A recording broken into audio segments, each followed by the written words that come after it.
Good evening. This is Monday, September 21st, City Council Committee Meeting of the Whole. I'd like to call the meeting to order if the clerk would please call the roll.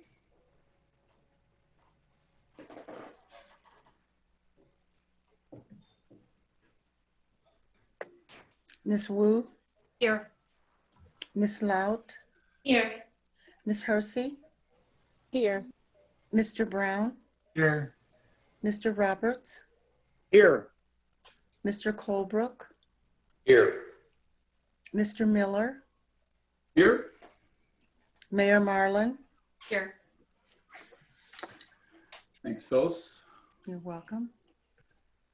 All right, so first up we have approval of the minutes of the previous meeting. Those were sent a little late to us, but we did get them. Hope everyone's had a chance to review from September 25th. Is there a motion to accept the minutes? I'll make a motion to accept the minutes. Thank you, Bill. I'll second. Thank you, Julie. I have a motion from Bill Colebrook, second from Julie Louts. Were there any corrections anyone saw? Okay, not seeing any. Will clerk please call the roll for vote to approve? Ms. Wu? Yes. Ms. Loud? Yes. Ms. Hersey? Yes. Mr. Brown? Yes. Mr. Roberts? Yes. Mr. Colebrook? Yes. Mr. Miller? Yes. Thank you.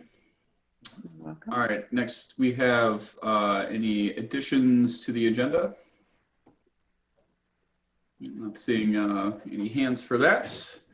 All right, so next up we'll have public input and presentations. We don't have any presentations listed. And just for the public's awareness, we will continue with our traditional public input rules. There will be 5 minutes per person, so long as we have less than 20 people who wish to speak. I'd request that anyone wishing to speak in the Zoom meeting, get your hand raised and I'll get a count and we'll make sure how many people we have. We'll let you know how much time everyone will have to speak. I'll just wait a moment for hands to come up.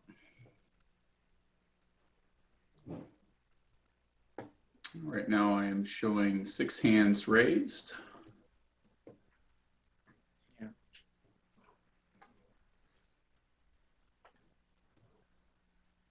Now showing 8.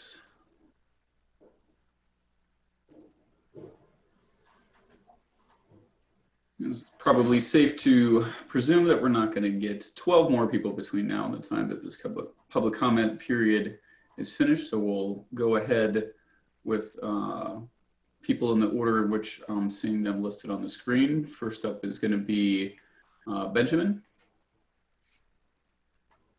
Hello, this is Benjamin Stone. I live in Urbana, Illinois. Excuse me. Hello to council members. Hello, Mayor Marlin. I have a lot to say, and shockingly, it'll be even more freeform than usual. Believe it or not, I usually do write the things down before I start saying them. But so I'm going to start just really very bluntly, because we need to talk about these new proposed public speaking rules that Mayor Marlin is trying to stealth into passing without showing the public. The rules that you're going to be voting on tonight that haven't been shown to the public yet, haven't been shown to anyone, kind of stealthing them in there. In any event, they are at the very least problematic. I can give very specific examples of problems they would cause for me. For example, I'm a member of the Community Resilience Cooperative, the CRC. And we sent a collective letter to Councilperson Dennis Roberts. We received a reply, and we want to be able to address Councilperson Roberts and really engage in community dialogue. Under the new rules, we would not be able to address Councilperson Roberts. We would only be able to respond to the council as a whole. So we would say, in Councilperson Roberts' letter, he says this: well, City of Urbana community, do you see where I'm getting? Like, not only does that not make sense, but it sure sounds like really close to illegal here. Literally defining what I can and cannot speak about, who I can and cannot address. This is the city council, and I'm a member of the public. I'm entitled to this. Restricting our speech right now is a horrifying idea, especially now, especially during a pandemic. Because, like, look, I get it. We are all tired of Zoom meetings, all of us. And I understand you must be even more exhausted. Being a council member doesn't pay squat. I know that. And I'm sure it's a blank ton of work. Again, my usual Tourette's disclaimer applies. I'm trying my very hardest. But you all did agree to listen to us and to work for us. You all read the tin before you opened it, and it said hard work with little payoff and few thanks. And you're sticking to that. You are sticking through long freaking meetings, and you're doing really well. This is not the time to be telling people to participate less. This is the time to be celebrating participation by the public. Like, remember all the times we would go into the physical council meetings and we'd fill out those tiny little slips, and those could be read into public account? How hard would it be to make a rule that says if you want your things read into public account, they must be X number of words or less? If it's a long email, we will announce that you are for or against something and scan it in and people can look at it later. Sounds like a pretty easy rule as opposed to taking us from 5 minutes to 3 minutes consistently. It's weird because Mayor Marlin really appears to be overreaching her powers to squash both the voices of the people and that of the city council. Skim through it again. Look at just how often the words presiding officer are replaced with presiding officer or mayor, or how one section that she and the city attorney wrote into it takes the power from, quote, a majority of the members present and gives it to, quote, the mayor or presiding officer. I'm sorry, but Mayor Marlin was not elected to sit down with the city lawyer and decide to write rules for civility, telling us when we can speak, what we can speak about, and decide for you, for the council members, that if she doesn't like the tone, the topic, or anything, she has some sort of fiat over you? No, that's not in her position. I don't want a mayor to have fiat over our city council. And I'm honestly, I would be surprised if she discussed this rule in depth with any of you or provided it to you with a whole heck of a lot of time to look at. Because now I've already got complaints filed with a number of people over the way I was treated last meeting, over the way my other friends were treated. And I hate doing that. I don't like filing official complaints. I hate it. But that was wrong what happened. It was flat out wrong the way we were silenced. And I'm really, really, really concerned about this new rule. It is so hard to take rules back that take away freedoms from people. It is extremely difficult.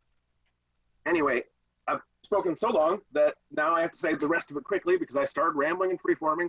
So have any of y'all looked into what I brought up a few weeks ago about the black kid detained during the Aaliyah Lewis incident simply because he was black? The kid who was told by the cops he matched a description that didn't exist. I gave you timestamps. I gave you quotes. I gave you cops lying to detain a black child, and I haven't heard anything back. So if you have a chance, I'd love to hear back on this. The moral of the story is, please, City Council, keep your power. You decide how we talk to you. The mayor does not. Thanks for listening, and I truly hope that all of you have a good night. Thank you, Ben. All right, next I have Tracy Chung. Is that okay?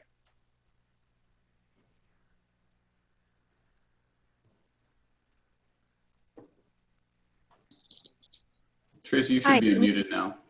Yeah, I am. Can you hear me? Yes, we can. Okay.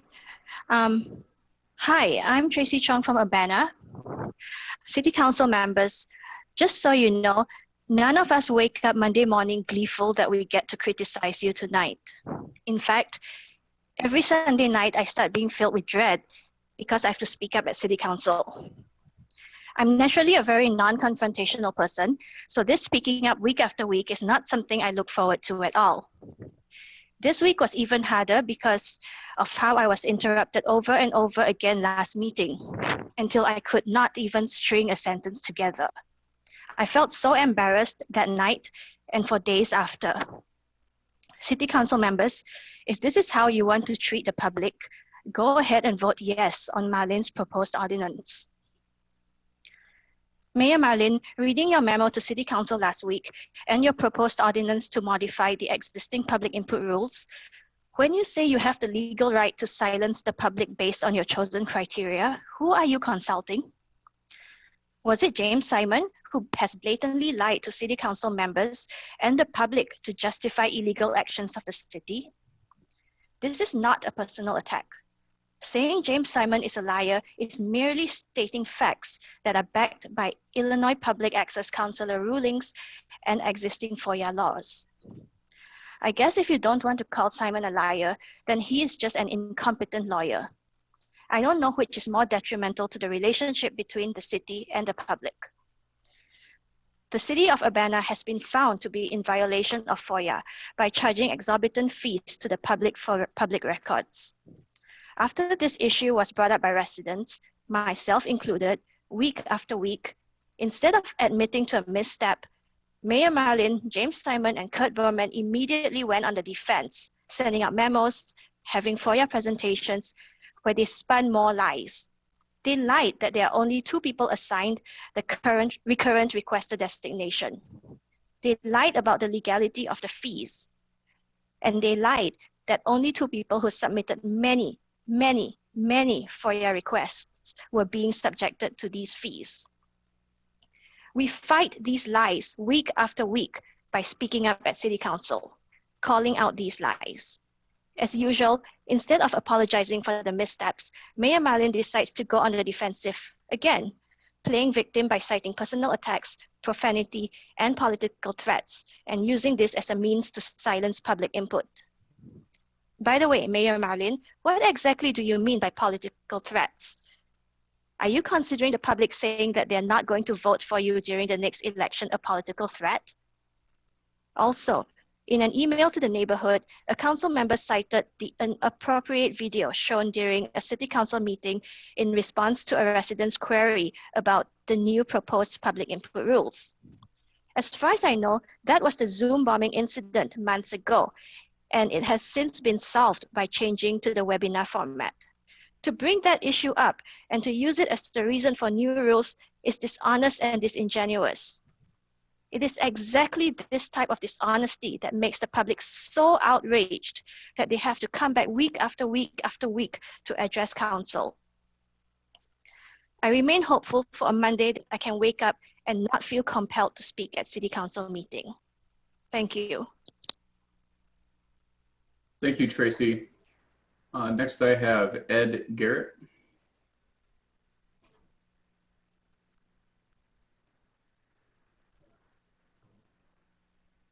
Ed, you should be unmuted.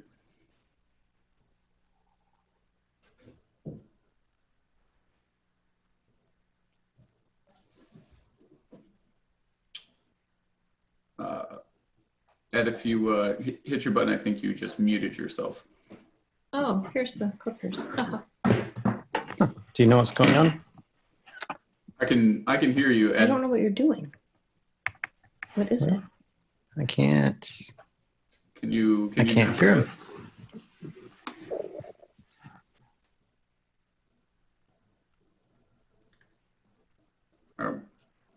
We'll give them a minute to try and sort that out. Leave the hand raised, Jason, and we'll try to come back to them. We'll go to Giovanna.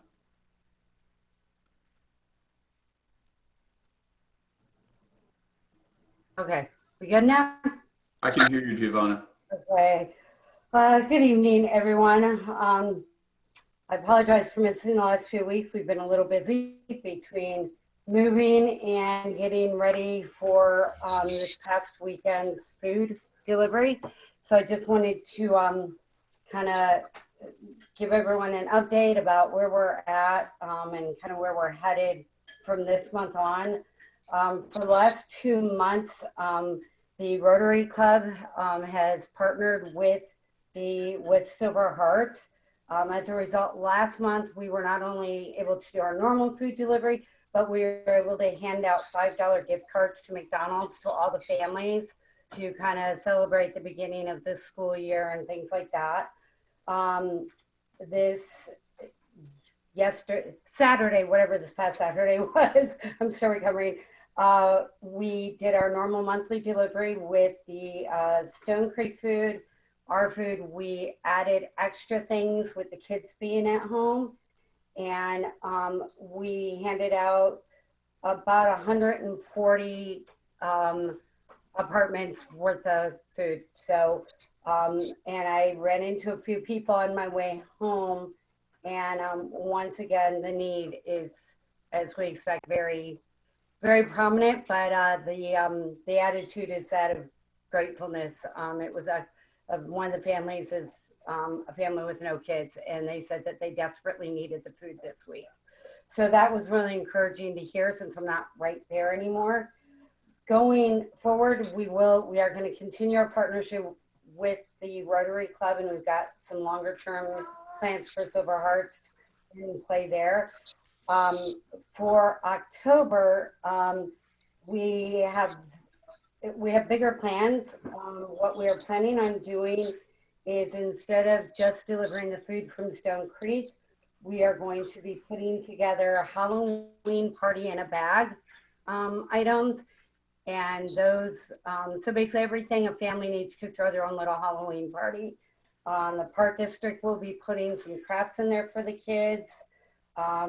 We'll have, you know, popcorn, whatever else, you know, we've got a whole list of things, Halloween-y stuff in there, including things to make a cake as a family. We have also, the Park District will also have their new van out there, and they'll be handing out 50 PPE bags for the residents. Our volunteers will be dressing up in costumes, since we cannot do our annual costume drive. So all the food will be being delivered in superhero costumes is the theme for this one. And Cranart, they have a class on costume design and civic engagement, and I'm working with them on doing some of the costumes and really trying to make it special for the kids. We just got a list from Saturday as to what superheroes the kids would like to meet. And so hopefully this will, although it is by no means a normal year in any sense and a normal Halloween, hopefully this will bring some sort of fun to that.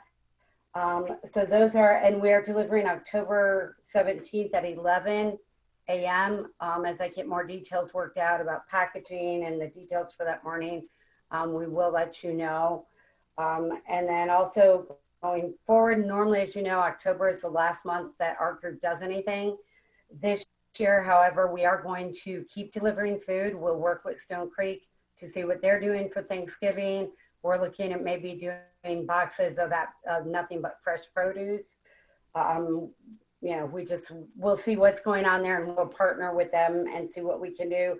And then for December, we are looking at possibly getting quote dress up clothes for boys and girls and handing those out as gifts, because that was something that we realized through this costume class that kids don't get, and all the stuff that these kids get, unless they ask for something like that, it's not something they really usually get. So those are our ideas going forward. So we will continue this year, unlike in years past. So that's, you know, that's where we're at. We've got some great partnerships going and new things coming up. We are also going to do a prayer walk again and try and do that monthly. As soon as I get that set up, I will I will email that out to everyone. So we thank you guys for your support. It is so important. So many cities don't have this kind of support behind them. And also we're working with Rachel with the arts department. She's got a whole project going on that we're working with her too, that there will be some special artworks going out to all the families by the end of the year. So thank you for your time. Thank you for everything you're doing to help us do this. And I know it's making a difference over there. Thanks, Joe. All right, we'll go back to Ed Garrett one more time and see if we can't get Ed recognized. Okay, I can't tell if that's working. It is, if you can hear us. Oh, okay, yes. I couldn't hear you before. All right, my comments are related to the proposal for the Champaign County visitors website. I'd like to see the marketing budget as a whole, I guess, and where this contribution to the website fits in the overall marketing plan. So the marketing plan should have some hierarchy to it. So, some schemes are going to be more productive than others. And where does the website, the Champaign County website, rank in the marketing plan for the city? For the proposed level of contribution to the organization to run the website, I ran some rough numbers, and I figure you probably need somewhere in the neighborhood of about 500 visitors that would come to Urbana and spend money to generate enough gross revenue from which you could harvest some tax revenue to pay for the costs and then generate some small return on that marketing investment. So the question is, would that website yield an additional 500 visitors to Urbana specifically that would offset the cost, the marketing costs for contributing to the website? I don't know, and I'm not trying to say yes or no, spend money, but I'm encouraging the council to consider the spending critically in light of the overall marketing budget and in consideration of some budget challenges for the city. So there are some shortcomings, and every dollar spent should be considered very carefully. You can only spend a dollar once, so spend it well. Is this the best way to spend the marketing dollar is my question. So and I guess one way to look at this would be, what are some other strategies that people would use in planning their trip to Urbana? Would they go to this website, or would they simply do a Google search and say, what are good Mexican restaurants in Urbana, and use that as their way to find their way around town, rather than going to this website to guide them? I did look at the website. The website is nicely designed. I just don't know if people would seek that as their resource for guiding them their visit to Urbana. Anyway, so consider it carefully. Maybe ask for some marketing data, like number of unique visits to the website. Is there an increase in number of visits to the website as specific events approach, football games, Sweet Corn Festival, etc., that would justify the utility of the website in garnering additional visits to town that would not have occurred without the use of the website? Thank you very much. Thank you, Ed. Next, I have Grace Wilkin. Hello, can you hear me? We sure can. Okay, thank you. My name is Grace Wilkin. I use she, her pronouns, and I'm an Urbana resident.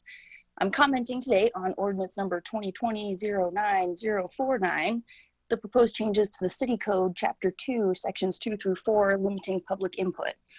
I guess tonight I don't have to clearly state that, but I will, just to be sure that I'm not cut off or interrupted. I also want to say thank you, Jared, for finally following the current City Code and allowing us 5 minutes each, since there are less than 20 people speaking. It's refreshing to have 5 minutes to speak and 5 minutes to listen to my fellow community members. It's really not that long, and it's so hard to complete a complex thought in 3 minutes. So these changes to the City Code limit the time per speaker and total time for public input, and allow for censorship and irregular scheduling of public input in the agenda. This is immoral and against the entire idea of local government, where city government and the mayor supposedly serve the people of Urbana. How can you serve the people of Urbana if you don't listen to the people of Urbana? I know that you are limited in your meeting time, but that means you need to make more time for public comment and for your own discussion. You could hold special meetings for additional public input and discussion, since there are so many important issues right now. Limiting public input is not the only option. It's not even a good option. People may be coming to city council meetings repeatedly speaking on the same issue, and that's because the issue hasn't been addressed or resolved. This is protected speech, and the public has the right to speak at public meetings, even if it's critical, heated, repetitive, or you just don't want to hear it. By addressing the issues and listening to the public, you will foster positive relationships with the public and be able to serve the people of Urbana. By limiting and censoring public input, you are driving a further wedge between this local government and the public. Some other questions is, does the deferment part of the code mean that the council can defer public input for 2 consecutive meetings? This does not allow for public input and seems like a roundabout way of essentially canceling public input. I'm disappointed in the City of Urbana government, and this does not reflect the Urbana that I've known my whole life.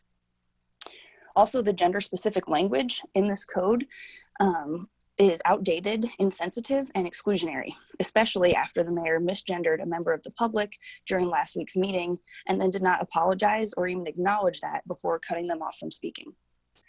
The language in the code would be better written using gender-neutral terms like singular they instead of he or she. The code already uses singular they the first time that it's necessary, and then it switches to he, she, and his, hers. I think that this is one small step towards inclusivity in our city language. And then the next step is to educate yourselves so that you can respectfully interact with your public, particularly those that are gender non-binary or queer. How can you talk about writing a statement on how Urbana is inclusive and working towards social equity when this is so obviously not true from what I've seen from this government over the past few months? You need to respect and listen to the community. There are so many passionate, educated, and innovative people in this community, and you're limiting their input. I often hear the council talk about how it needs more information or needs to get public input on an issue, when the public just gave you their input and the information. You know that we have racist policing. You've seen the data and heard the public input. You know that limiting public input is against the idea of local government and is a power move so that citizens can't have a platform for even 5 minutes. You will miss out on important input if you block public comment with censorship, time limits, irregular scheduling, registering before the meeting, and using gender-specific language in the written code, and even towards individuals who identify as non-binary. Please vote no to this change in the city code on public input. Please consider wording and inclusivity in all written and verbal communications, and please consider how you can serve the people of Urbana, starting by defending our right to make public comments. Oh, thank you, Grace. Next up, I have Fiona Monroe.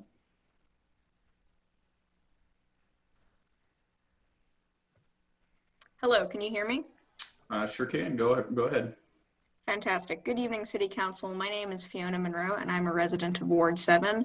I'd like to speak tonight on ordinance number 2020-09049 that Grace was just speaking about, and I'd also like to encourage you to vote no to that ordinance, if only because I think that it's been too hastily proposed, perhaps. I attempted to take notes at the last City Council meeting like I always do. I had found out on that day that I tested positive for COVID-19, so I was somewhat distracted. But I do want to attempt to respond to what Mayor Marlin said at that meeting, which I believe were her reasons for such a restrictive ordinance. What specifically I recall Mayor Marlin saying was that the current length and maybe diversity or sometimes anger of voices being presented in public comment was frightening some people away, maybe making some people feel as if they did not want to be a part of the public comment, and that this restriction would help avoid that. I don't see how this restriction in any way could help open up the possibility of more people's voices being present at these meetings. I do see that it's possible that at sometimes there are people here who are angry. I've often been angry in City Council meetings, and I've tried to prevent my comments from reflecting that, but it can be difficult. But I don't see why it is that therefore the public's responsibility to police their own tone, so to speak, rather than the council's responsibility to make spaces for diverse types of voices in these meetings. The second reason that Mayor Marlin had for the restrictions that she placed at the last meeting was that these meetings go on too long and that they're the only opportunity for the council to do its important work. I certainly think that the council needs as much time as possible to do the work that you're trying to do, and that many of the issues you're discussing are thorny and require a significant amount of time to be discussed. However, I still don't see why restricting public comment is the only way of doing that. Most of the time, you know, when many people are here, we get 2 hours to speak. When a few people are here, we get an hour or less, because there's just not that many people that have a thing to say. I'm honestly just surprised that the council doesn't want to take at least 2 hours a week out of their time to hear the voices of its citizens. I don't see why this ordinance addresses that particular concern. I have other concerns about the ordinance. I think it's strange that it's being voted on tonight despite not even being proposed until sometime in the past week, I guess. But those are my main concerns, and I would appreciate it if the council were to hold off at least in approving this ordinance until some more necessary discussion could be had about it. Thank you very much. Thank you, Fiona. Jared, may I ask a point of, it's an ignorance on my part because I haven't been in this position before, but are we able to answer if there's a misunderstanding? We have typically not used this to engage in discussion with folks, and we are going to have a discussion on the rules that were proposed. So Yeah, perhaps you can address it at that time. I know people thought we're voting on this tonight, and that's not accurate. So I just wanted to clarify that. And we'll make that clear when the ordinance comes up for sure. Okay, thank you. I appreciate it. No problem. Julie Watkins, you're up next.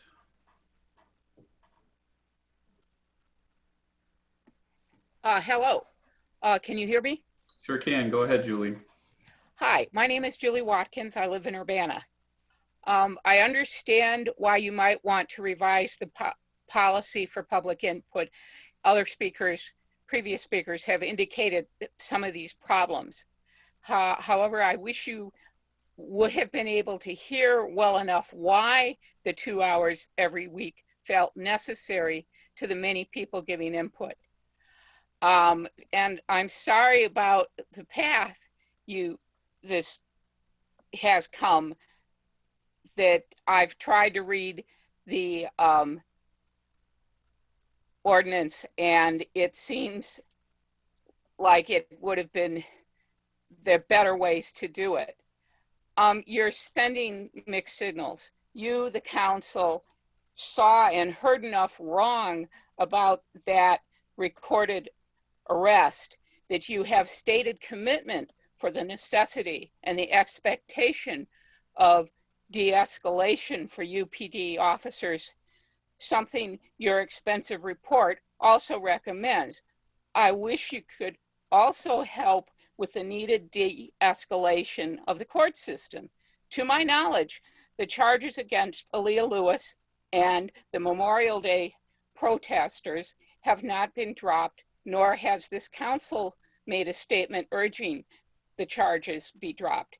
As a member of this community, I urge the council to make such a statement.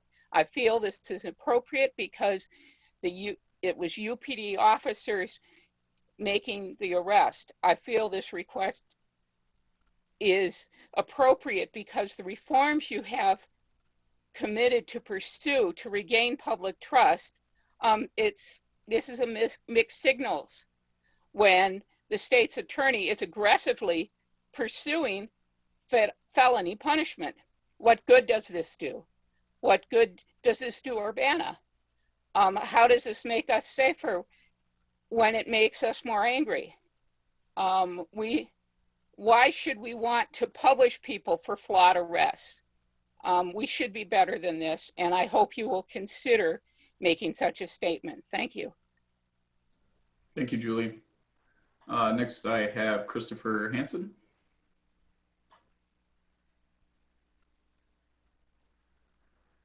Hi, can you hear me? Sure can. Go right ahead. Hi, my name is Christopher Hansen. I live in Urbana. I've been urging the City Council to have open and honest conversations about issues for months now. And the public continues to get these statements and presentations from city staff, which are always travesties for some reason. And what happens is that because the public isn't as dumb as you assume them to be, they become rightfully upset. And you hear that from them at every meeting. And at every meeting, instead of having an honest conversation, we hear some new twist or some new lie. And again, the people of Urbana are not missing these things. We're seeing them every time. Becoming more aware of misconduct, residents sought to learn more about what their government is doing by submitting public records requests. And instead of following the FOIA law, what happened is that Mayor Marlin and James Simon and Kurt Borman conspired.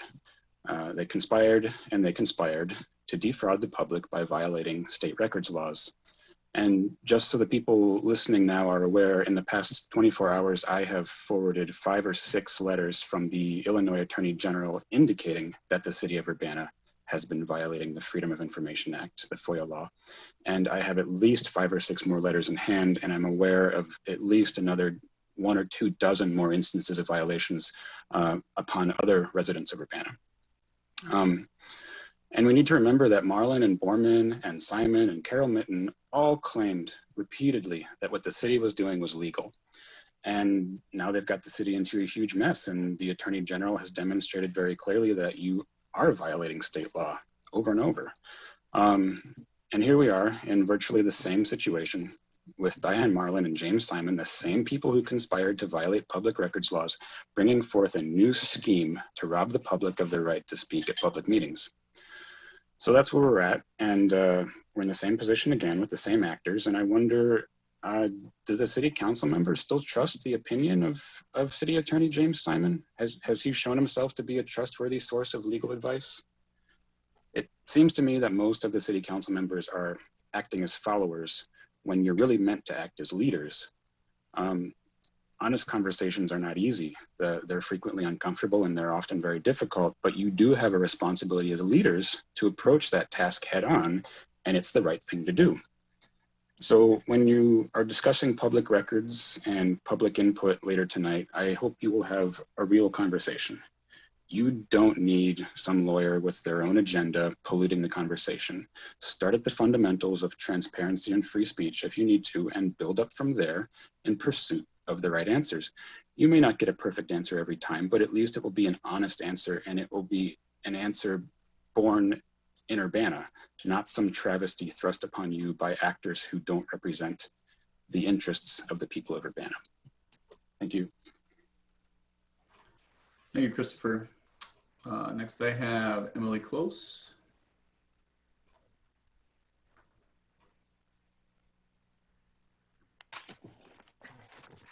Can you hear me? Sure can, go right ahead. Good evening. My name is Emily Close. I'm a resident of Champaign. Tonight, I would like to address ordinance number 2020-09-049. I've been watching these Urbana City Council meetings for weeks now. So allow me to offer some advice to the elected officials of Urbana. Grow a thicker skin when it comes to listening to input from the public. You are sitting in those seats because the citizens of Urbana voted to put you there. Or in the case of Mr. Holbrook and Ms. Laut, the mayor chose you and the council voted to appoint you. Let me clarify, if I may. Those seats are not lifetime appointments. You are not Supreme Court justices. When spring rolls around, you may find out that your heavy-handed and misguided approach to free speech does not play well in Urbana. I suspect some of you will be handed your walking papers and asked to behave badly on some other stage. Why? Because your job is not to muzzle citizens who have opinions and viewpoints that differ from yours. It is to embrace and support robust speech from those you represent and govern. Stop behaving like petulant children whose tender feelings get hurt when a citizen goes off on you during said citizen's allowed and protected time to make a statement. Express gratitude once in a while to the engaged citizens who are trying, despite the endless obstacles you place in their way, to make Urbana a better and safer place to live. People want to be heard.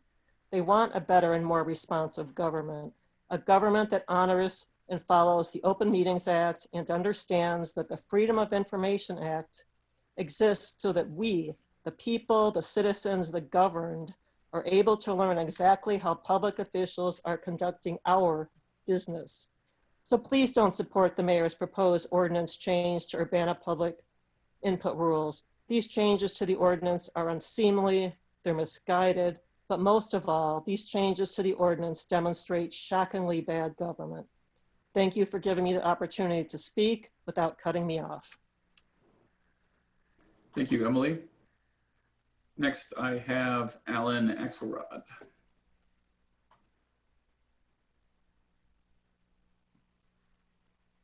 Hello, can you hear me? Sure can, Alan. Go right ahead. All right, so there's a couple different things to touch on. I wanted to just start with a preface. In these increasingly desperate times, we need now more than ever rigorous representation if we are going to continue to rely on such a system. We're in a pandemic, but also climate change is getting worse. We're going to have to rely on a rigorous local on upwards way to tackle our problems, given the current and continuing dysfunction of the federal government. I wanted to also provide a caution to the anticipated study session that would then result in the exertion of staff labor, which would then come up with an ordinance that you would feel pressured to respect the labor of the staff. And so before you go down this process, it's important to understand that the city of Decatur tried this. They tried to change the rules in the name of civility, while city council persons were being overtly hostile to each other in Decatur. It was clearly vacuous. And anybody watching the city council videos can understand when they are seeing members of the council being cut off or not recognized, that this is indeed playing out too. There are now 10 or so candidates for city council in Decatur because of that dynamic. So I urge you to think about that before going forward with it. I want to also reiterate a call that I had made before that I heard reiterated today that I wasn't planning to talk about, which was any one of you can make an individual, it doesn't even have to be by vote of council, an individual statement about why the charges being pressed against Aaliyah Lewis is not something that you think is right. You don't even have to say that they should be dropped. You can just express a personal disagreement, because the reality of the situation is we're going to have to rely on you to protect our tax dollars. And inevitably, there is going to be a countersuit. That countersuit has two targets potentially, the county and the city. And I would urge any responsible, fiscally responsible municipal representative to act proactively in making sure that Urbana is not a target because members of the council spoke out against it while the county continued to press charges. That is how you protect our community in the best sense of the case. And lastly, I want to talk about the utility shutoffs issue. I've been speaking to the council for about 2 months. Diane Marlin had even advocated on our behalf to the governor. I have managed a campaign called the No Ameren Shutoffs Campaign. It has 35 member organizations spanning from Carbondale to Chicago, with the vast majority of organizations in central Illinois itself. And we have been moving the different units of government successfully with very little support. We are a $0 campaign because there's nowhere near enough money to address this issue.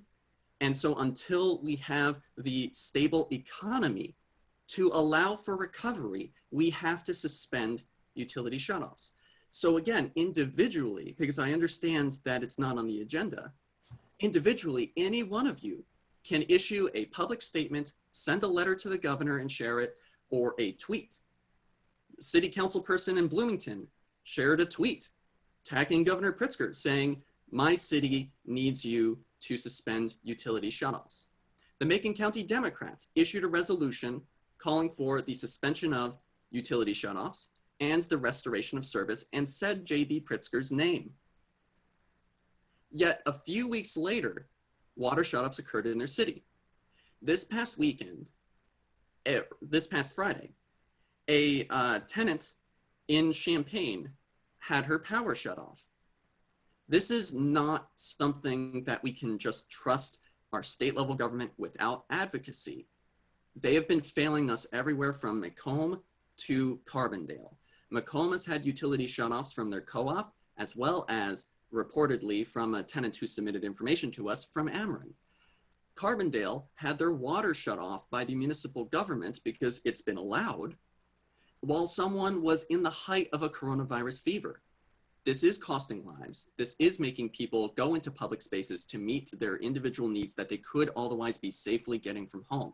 So any one of you can speak out about this, and I hope that you do. Thank you. Thank you, Alan. Amina Payne, you're up next.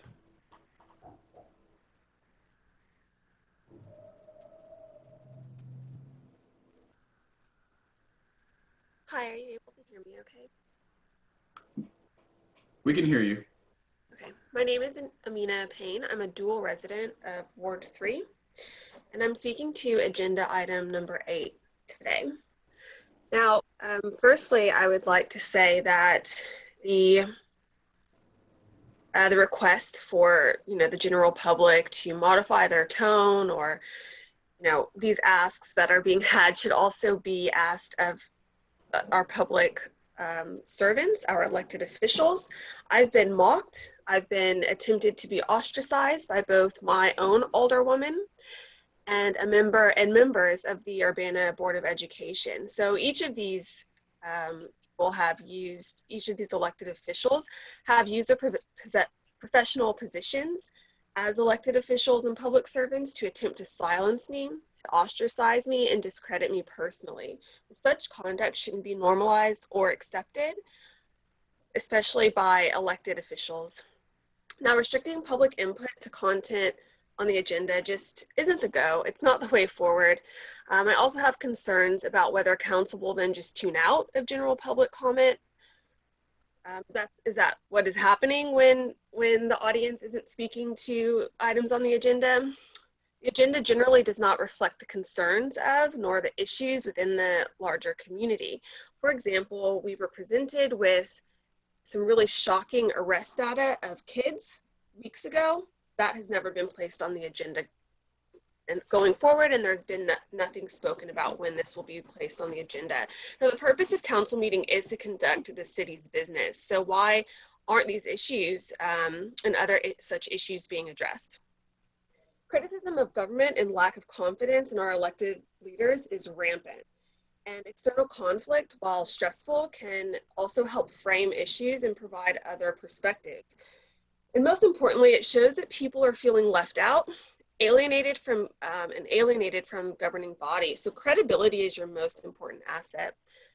Therefore, listening to issues at council meetings assures that the needs and the pressures are being appropriately balanced with your mission and the greater needs of the community.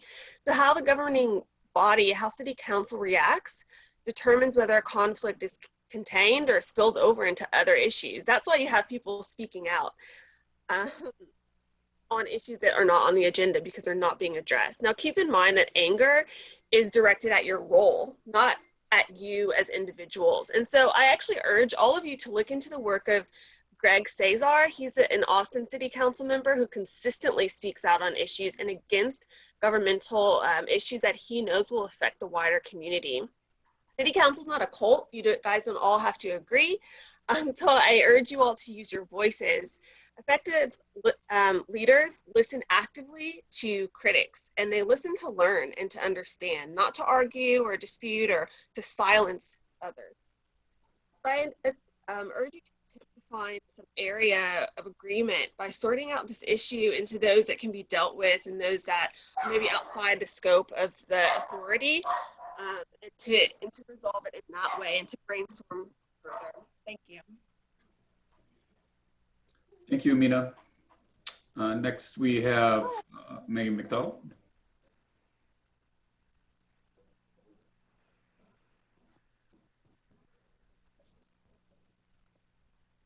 Hello, can you hear me? Sure can, go ahead. Okay, hold on 1 second. Okay, so I'm Megan McDonald from Ward 5. I've been showing up consistently to city council meetings, probably since April. I showed up once or twice because I had seen the Aaliyah Lewis video, and then in East Urbana, I'd seen a Black teenager, male, had a gun pulled on him on my block, and then like 10 to 12 cop cars showed up, and my partner and I videotaped it. And I don't know, just since, I mean, police brutality and just the police inherent racism isn't anything new, but I guess I just started taking more notice in Urbana, and I started showing up more. But yeah, I've been showing up since my friends were arrested and jailed and brutalized by the police that you endorse. I'm Aaliyah's friend, and I am friends with people that were arrested on May 31st simply because they were near the scene, because they were Black. And I'm not going to be quiet about that. No matter how much you change the rules, like there's never going to be an ordinance agenda item about the people at Marketplace Mall on May 31st. You're never going to talk about that. So I'm going to talk about that when I can, because it needs to be addressed. It needs, like, is this the Urbana, is this the police that, is this the police force that we want? Is this the city that we want?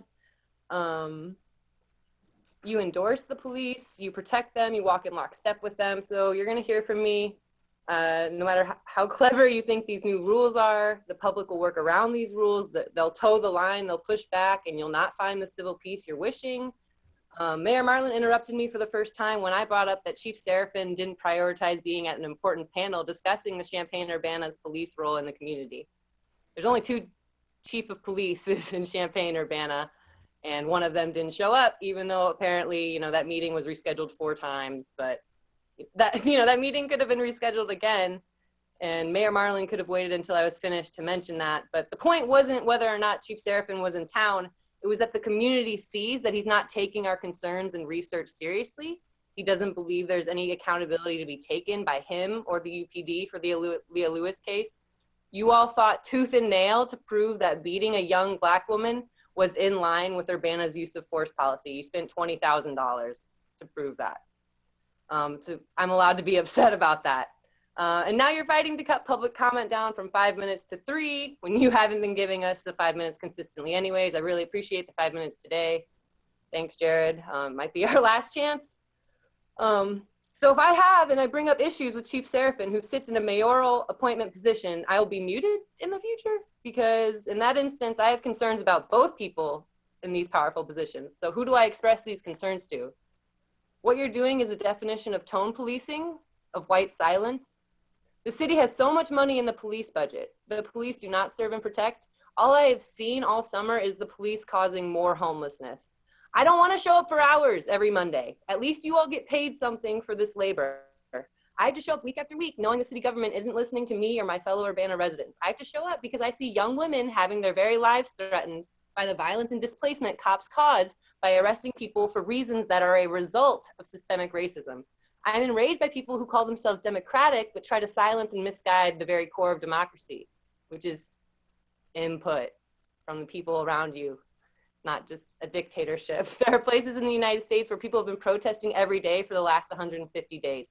But we're sitting here in Urbana with our hands in the air because we have to deal with you. We have to deal with the Democrat state's attorney, Julia Reitz, the judges, the cops that you endorse. And while you all endorse felony sentences for minor quote unquote crimes, laws that were written by racists during a racist time to protect the white and affluent. And this is how we will all remember you, how you acted in the summer following George Floyd's murder.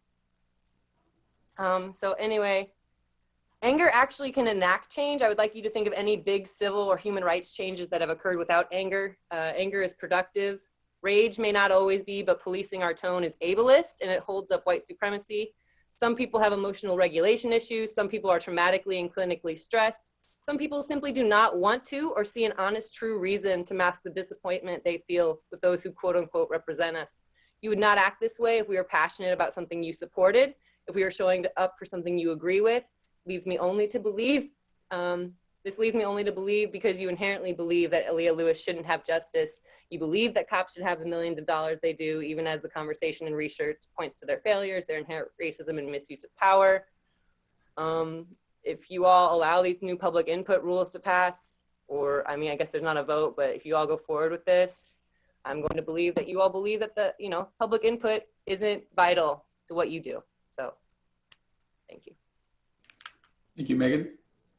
Next, I have Sarah Nixon.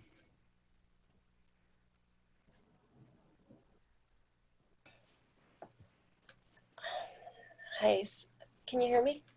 We can hear you. Okay. City Council and Mr. Miller, I have a disability recognized under the Americans with Disabilities Act, and I'm feeling very sick and debilitated today and developing a fever and symptoms of flu. And all of the above, especially the fever, which is impairing my ability to organize my thoughts and structure my comment, are leading me to therefore need to respectfully request a minor and reasonable accommodation under the ADA in the form of a few extra minutes. So if you, the council, would agree to circle back to me in 30 minutes or so, or at whatever moment is convenient to you, I will endeavor to have my comment thought out and ready to deliver. I'm sure we can make that accommodation, Sarah, so you can get in. We'll probably, to give you enough time, we have 4 resolutions, and then we have a staff report. I'll bring that public comment back in between those resolutions and that staff report. Okay. Hopefully that should Thank give you, you the Mr. time you need, Muller. okay? Okay, thanks, Sarah. Is there anyone else who wishes to address the City Council who has not spoken or raised their hand yet? Okay, I'm not seeing any hands raised. Just so folks know, folks who emailed comments in, your names will get entered into the public record having submitted comments for this meeting. All right, next on our agenda, we have resolution number 2020-09-046, a resolution approving and authorizing the execution of a community partnership agreement with Visit Champaign County for FY 2020 to 2021. Jane DeLuce is here with us. Dan, I don't know if you wanted to introduce this or if we're just gonna let Jane take it away. I think Steph McMahon is actually going to take the lead on that. Oh, okay. Yep. Good evening. Tonight I'm bringing for your consideration a resolution to adopt a one-year community partnership agreement for funding Visit Champaign County, our local tourism convention and visitors bureau. The proposed contribution of $10,000 is included in this year's budget. VCC works to promote, market our region to visitors whom we welcome to fill our hotel rooms, patronize restaurants, purchase gas, all which add to our local economy. In 2019, VCC realized a record 7% increase in travel expenditures, which led to an 8.1% percentage increase in local tax revenues. Statistics like these demonstrate a measurable return on investment for the city's contribution. The tourism industry has been hit especially hard by the pandemic, and in response, VCC has shifted organizational priorities to create and promote media content, including posters and videos about safety for residents and businesses. They created the Champaign County Safe website. They've communicated changes in the event calendar, all while continuing to promote our region and attempt to attract new businesses and events. Because of their value-added responsibilities, we've changed the name of this agreement and added a task of disseminating safety information to the community as needed. I'd like to welcome Jane DeLuce, the President and CEO of Visit Champaign County, to tell you more. Thank you, Stephanie. I really appreciate it. Can I go ahead and share screen? You should be able to.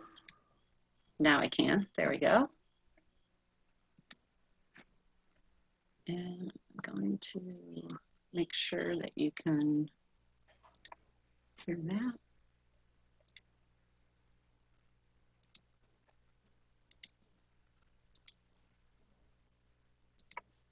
It's moving slow, but it's getting there.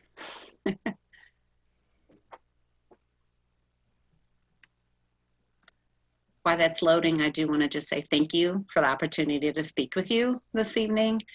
And you've received a copy of our fiscal year 20 report.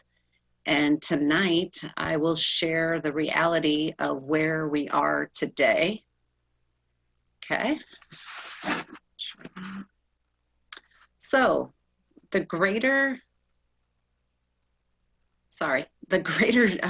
only 7 months ago, we unveiled Destination 2023.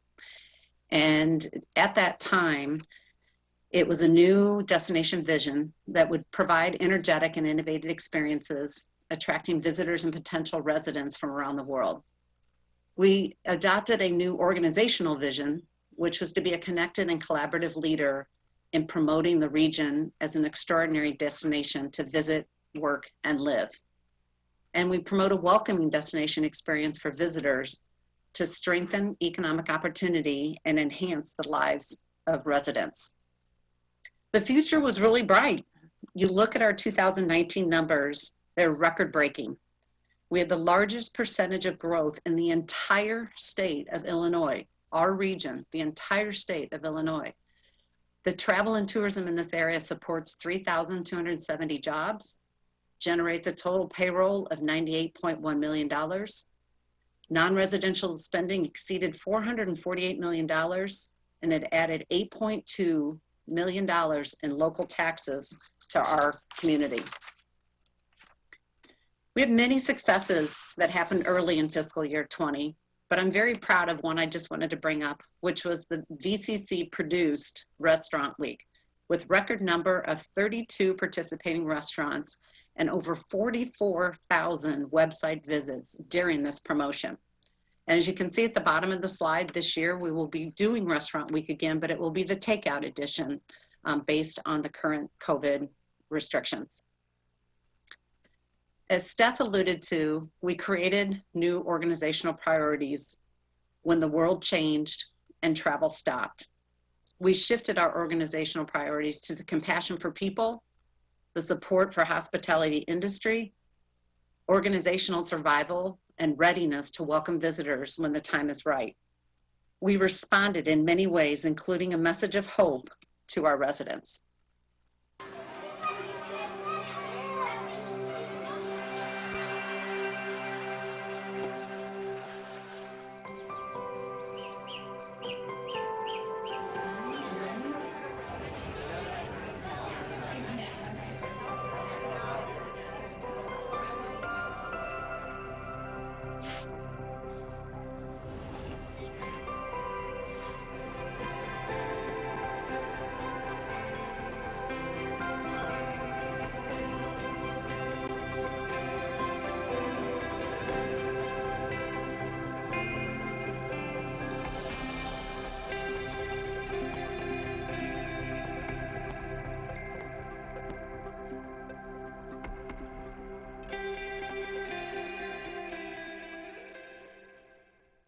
That message of hope had over 14,000 views and shared hundreds of times.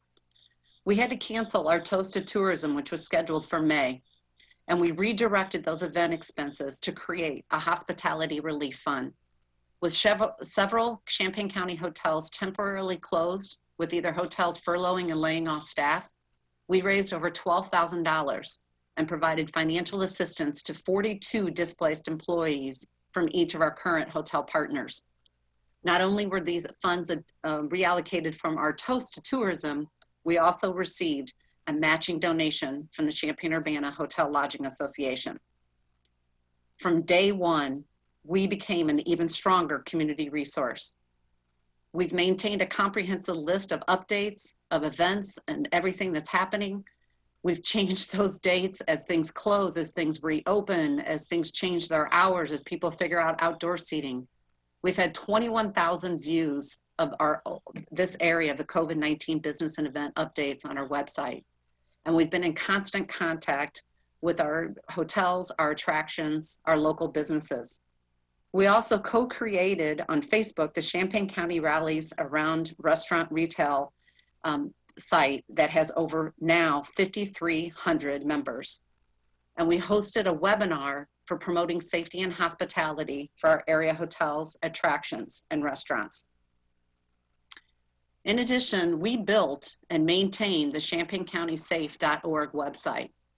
We created the Champaign County Safety Pledge alongside with the graphics and posters that you can see on the slide. We continue to add to the business and public resources as those become available. And we created a pandemic dining etiquette video, which you can see a screenshot of Mayor Marlin, who participated in that video. At the same time, we've been booking future business with a lot of emphasis on the sports area. We attended a virtual networking event that connected sports, events, and tourism industry together. Mike Kuhn on our staff had 15 appointments with event organizers. And since that time, we've had several follow-up requests for proposals that is bringing business to this area in the future. They're interested in new development and also existing sports facilities. And in the area of meetings and conferences, we turned our focus to small meetings and conferences that could be hosted safely. We rescheduled, postponed events. We've worked with event organizers. We've worked with event spaces to reconfigure to meet the guidelines. We're creating hybrid events with virtual components to be for it. And we had to suspend all group travel because it was fiscally unable to happen due to the number of passengers that are allowed on a motor coach. In addition, and probably our most significant move to a lot of people, is we had to move the experience guide to a digital version only.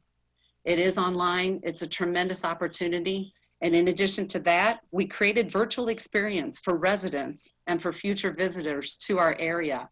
I invite all of you to check out the videos that tell the story of our community. During all this time, we also continue partnering with Economic Development Corporation and 40 North on ShambanaProud.com. And in addition to the shirt designs, we designed a brand new t-shirt, the white one with the Champaign-Urbana with the block eye in the middle. What was great about that is we took $5 from each purchase of that shirt and of the tote bag during the whole month of July and August and raised $430 that went to the Champaign County COVID Relief Fund. This website will become the future for an ambassador program that we're wanting to create for people to be able to help us tell the story to future visitors and potential residents. And in the middle of all that, we landed the IHSA Boys State Basketball Tournament. After 25 years of being hosted in Peoria, the IHSA Boys State Basketball Tournament will return to the State Farm Center. We are excited about that. We're still figuring out when that will actually be held for the first time based on the restrictions with sports, but truly, truly exciting for this area to be able to have that. And in addition, we were able to host the American Junior Golf Association Junior All-Star event in August at the Urbana Country Club. 78 players from 18 states with an economic impact of that one event is $217,000. We've also been actively involved and will continue to be as economic responders for the future with ongoing discussions of the Yards Project, the Rantoul Family Sports Complex, the Kickapoo Rail Trail, and many other projects that will sustain our economy and be quality of life for our residents. So when people ask, how are we addressing the budget shortfall? We have a 40% cut in our budget based on both state hotel tax revenues and local hotel tax revenues. We are turning to the foundation that we had created, which is to develop philanthropic support for VCC to meet the mission of promoting a welcoming destination experience for visitors, to strengthen economic opportunity, enhance the lives of residents. We are going to work through the foundation to create additional private partners that will help offset the budget and will continue to help us do the work that we are doing on behalf of the community. When we kick off this campaign in October, we're going to be showing this video.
So why are we doing this? If you build a place where people want to visit, you'll build a place where people want to live. If you build a place where people want to live, you'll build a place where people want to work.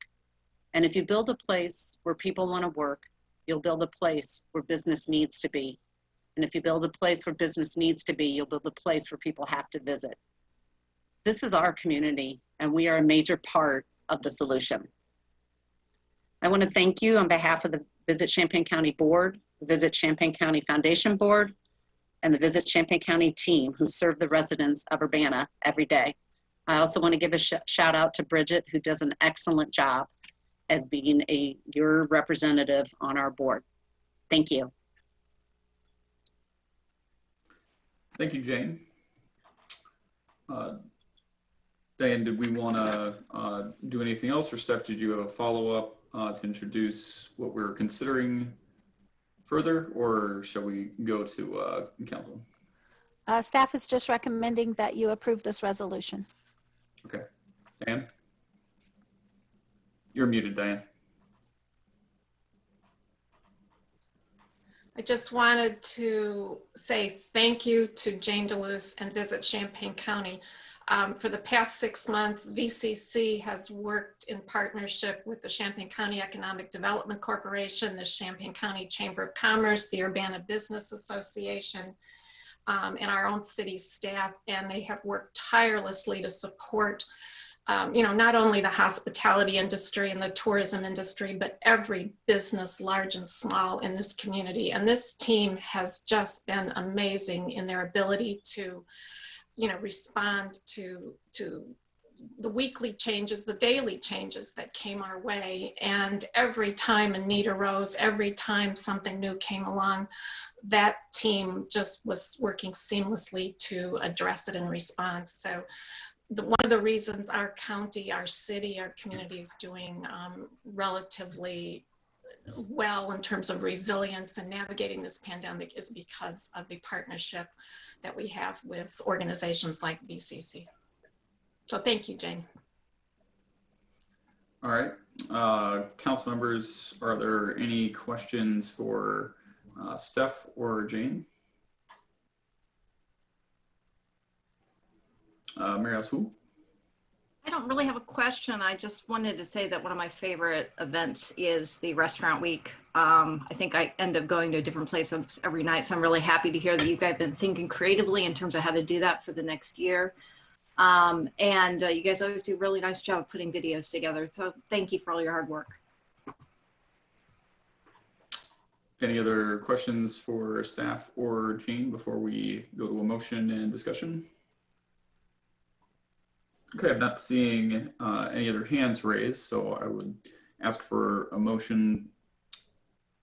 Dennis? Yeah, thanks. This is part of the discussion. Dennis, we need to get a motion in a second on the ordinance before we go to council discussion. Anyone gonna make a motion and or a second so we can discuss this?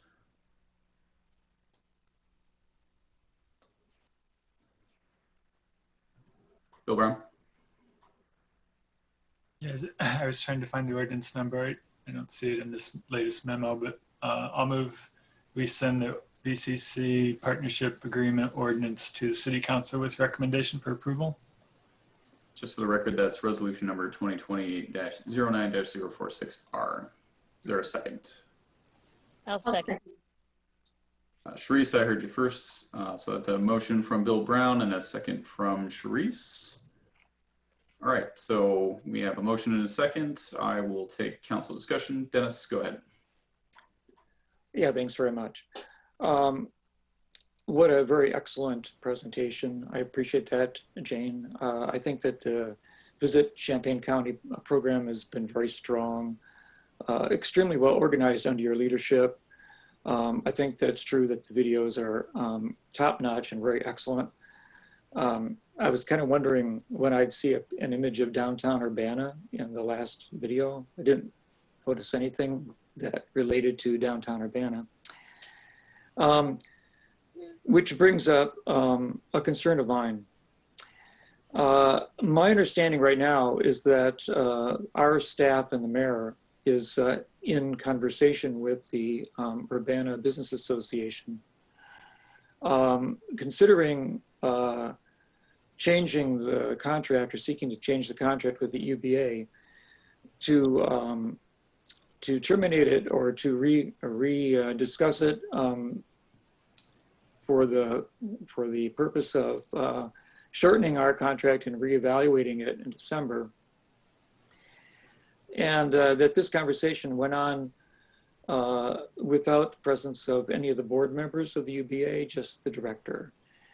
And that I think that I'm concerned, and I think some of the board members have talked to me about their concern of the city's strong support for our own Urbana Downtown Business Association.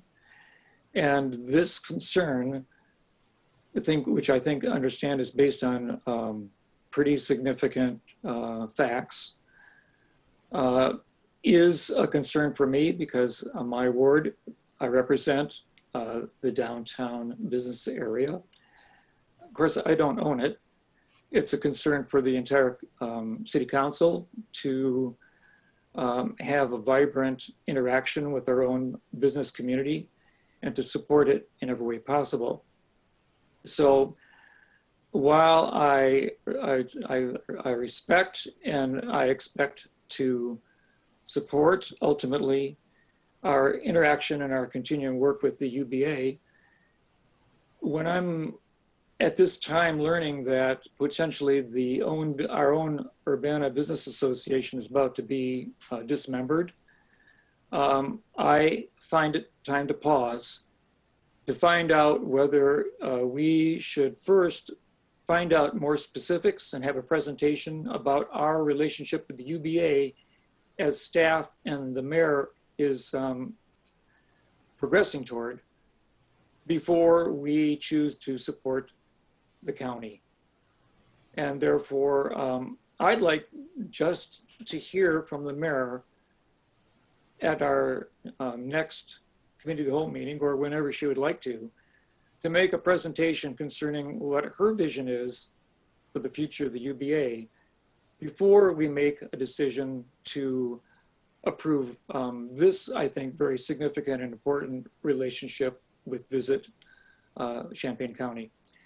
So, I mean, I'm willing to have a discussion right here about whether, this is a concern of any other person on the city council. But I'd really like to get a presentation about the UBA and its future from the mayor before voting on this. And so I'd like to, this is, I'm sorry to say, this is a significant enough problem for me that I'd like to make a motion to defer this topic to our next committee of the whole so that the mayor has an opportunity to share with us her vision for our own business association in Urbana. So I'd like to make a motion to defer. And it would take one other person to agree with me to just place this on the agenda for our next committee of the whole. Okay, I've got a motion from Dennis. Is there a second in support of that motion? I'll second it because I've got similar concerns that Dennis has. Without taking up too much time, I echo his sentiments. Okay, so that's a motion and a second to defer to the next meeting, and I believe that's all we need. I don't think we need a vote on that. So this it looks like the mayor had her hand up. I'll recognize her, Sharice. I'm just letting the folks know that under council rules, a motion and a second to defer is all that is needed to defer a agenda item to whatever meeting they have specified. We're specifying the next committee of the whole meeting to bring this issue back up. Diane, did you want to say something? Sure. Yeah, you're right. We're having discussions with the UBA. Again, it's COVID related, pandemic related in terms of what Urbana Business Association is facing currently and what the next few months look like in terms of ability to generate revenue. I would point out though that in years past, this has come up before in terms of what does UBA do versus what Visit Champaign County does and what it's always been noted that Visit Champaign County has a regional focus, whereas Urbana Business Association has a specifically Urbana focus and mostly downtown Urbana focus, which is very important. So the two organizations are complementary, but it's not a question of either or. And again, during this pandemic, during the last 6 months, UBA, VCC, EDC, and the Chamber have worked just amazingly well together. So it's not a question of either or. And we are exploring options for the organization. We're in very, conversations with the director of UBA to see what he wants to go. Nothing's been decided yet. We're trying to figure out what options to bring to the city council. So it's not like this is being done, this is just one of these situations related to COVID where we're trying to figure out what direction we're going. And if Carol wants to add anything to that, I'd appreciate giving her the opportunity to jump in as well. I would just say that adding on to what the mayor had commented is, I mean, we absolutely do need to talk about UBA, but the circumstances are completely different. And it's absolutely worth an in-depth conversation, but what we're doing with UBA and the conversations with the director are trying to do what's in the best interest of Urbana businesses. It is not, it's in the long-term best interest of everyone involved. And I guess that's all I'll say right now until we have the details of the UBA in front of us. It's not about dismembering the UBA. Yes.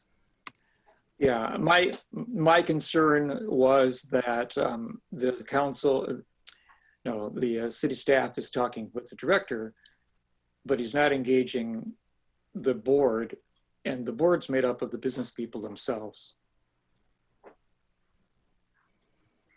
Thanks, Dennis.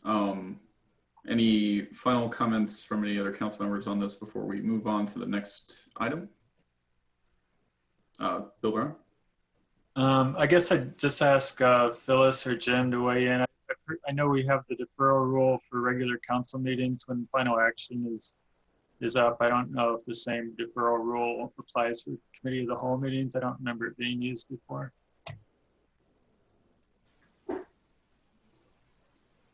Yes, it does, Phil. Okay, thanks. Okay. A confirmation from the clerk. The motion to defer and the second is what we need to get it. So we will see this come back before council at the October 5th meeting. Sorry, Bill Colebrook and Julia, I saw you guys raise your hands. Colebrook, go ahead. I just have a question. Is this time sensitive at all? I agree once again with Dennis. I think the Visit Champaign County is an excellent organization. I think the presentation tonight was excellent. Is a deferral going to harm anything? Is there a time sensitive element to any decision that we would make? I can let Jane pop in if what I state is incorrect, but they have been operating without any contribution from the city since July 1, as typically this agreement would go from July 1 till June 30th.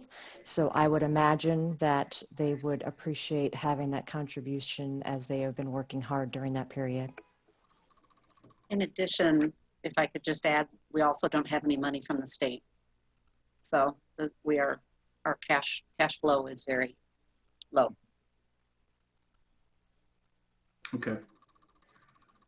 Julie, you had your hand raised? Oh, just a thought to put out there. I think this might be a nice opportunity for us to have another type of listening session talking about different opportunities for public input, if appropriate, prior to decisions about UBA, because we can't be out there as easily seeing people and business owners, that if maybe something we could keep in mind, it would be an opportunity to hear from some more people. Because I know I've also gotten some emails in it, but it's by no means comprehensive.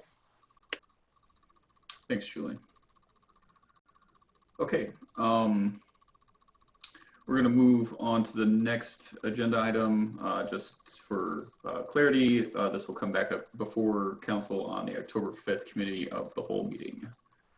All right, next we have resolution number 2020-09-047R, a resolution approving an intergovernmental agreement with JAG, and Deputy Chief Searles is here with us to present. Good evening, everyone. This resolution is regarding the FY20 Edward Burton Memorial Justice Assistance Grant, or JAG. What this is essentially an administrative act that allows the Urbana Police Department to receive $9,617.14. 3% of that would be peeled off and be submitted towards the countywide switchover to the National Incident-Based Reporting System, or NIBRS. So the city of Urbana would ultimately get $9,328.62. This JAG fund monies would go towards the purchase of a new record management system, or RMS, which is referred to as New World, and the anticipated cost of that is approximately $150,000. Essentially what this is administrative in nature, just approving an agreement with the city of Champaign. They are the actual folks that applied for the grant, and we are a subrecipient. So I think the memo is fairly straightforward. If anybody has any questions, I'd be happy to help however I can. Thank you, Deputy Chief. Any questions from council for Deputy Chief Searles? Okay, Sharice, do you have a question? Yes, Rich. Okay. Is the New World, the records management system, is that software, or is it hardware, or both, or? The answer is both, but the part that we're going to pay for is software. So our current record management system is about 35 years old. It's called ARMS, and it's reached the end of its life, and so it's time to replace it. And so we're looking at actually a countywide solution. So it would include the city of Champaign, University of Illinois, the sheriff's office, et cetera, et cetera. The hardware is physically going to be located in a city of Champaign facility, but yeah, it's both, but this $150,000 is going to be software cost for us. Wow. Okay. So the $9,328.62 goes towards the New World? That's correct. Towards that bill of about $150,000. Okay, and then about $300 goes towards NIBRS? That's correct. Okay. And how long do we anticipate being able to use this particular software? Oh, the life expectancy of the software, it's my guess is it's probably going to be good, and this is probably a better question for Sanford Hess. My guesses would be north of 10 or 15 years for sure. Okay, so some of that depends on IT support. Does that include updates and so on and so forth? The cost, that $150,000? Yes. So basically, the New World is going to be replacing ARMS. Correct. Okay. I'm just trying to, and ARMS, the software itself is obsolete? Right. That has to do with the hardware that it's being housed on. It's been compared to like a B-29 bomber. We just don't have mechanics to repair it anymore because it's just so old. Okay. Yeah. Thank you. You're welcome. Dries, any other questions from council? Okay, if not, Mary-Alice Wu. I was just going to make a motion. Go right ahead. All right. I'll move resolution number 2020-09-047R, a resolution approving an intergovernmental agreement, JAG, with recommendation for approval to City Council. And I'll second it. All right, that's a motion from Mary-Alice Wu, second from Bill Colebrook. Just for clarity, we're only voting on accepting this portion of this award. We are not voting on the new system itself, the $150,000 for that system. This is just a vote on accepting an award which can be applied towards that. All right, any discussion amongst council? Sharice? When should we anticipate getting the new world and well, and paying for it. Yeah. So one of the things that we're doing right now is we're selecting various modules that we want to attach to sort of the base program. We had a meeting about that maybe a week or two ago. The rollout period, as I understand, it's about 18 months from the time we ink the contract. So our hope is that we can get going in earnest on New World towards the end of this year, this calendar year. Okay.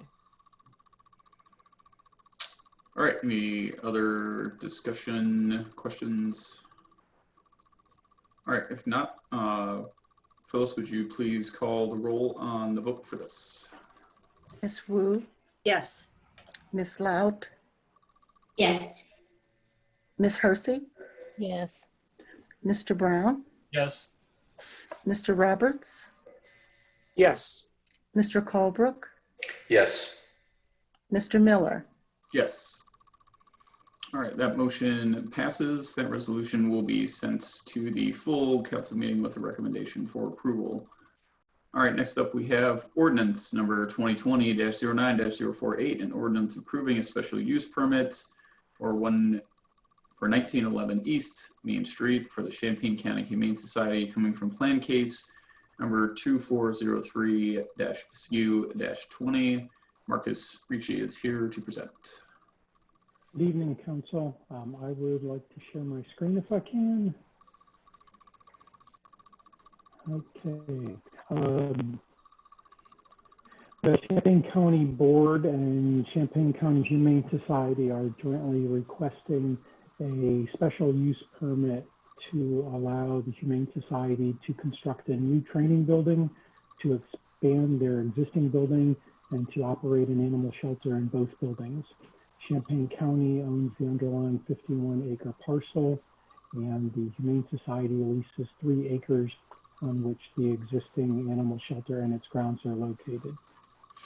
The proposed special use permit would apply to only the 3 acres that the Humane Society leases. According to Section 77A, in any zoning district, City Council may authorize a special use permit for the construction, expansion, or alteration of any structure or use by a public service entity for a charitable or philanthropic use. On June 15, 1987, City Council passed ordinance number 868797, granting the original special use permit to the County Board and Humane Society to construct and operate an animal shelter, and they used this same section of the zoning ordinance for this original special use permit. The area subject to the proposed special use permit lies directly south of the U.S. Army Reserve complex. You can see the existing land uses around the Humane Society tract of land. This slide shows the zoning of the parcel, which is R4 medium density multifamily residential. Most of the land around the parcel is also R4. There is some conservation reserve education to the southwest, and Weaver Park is split zoned between R3 and R4.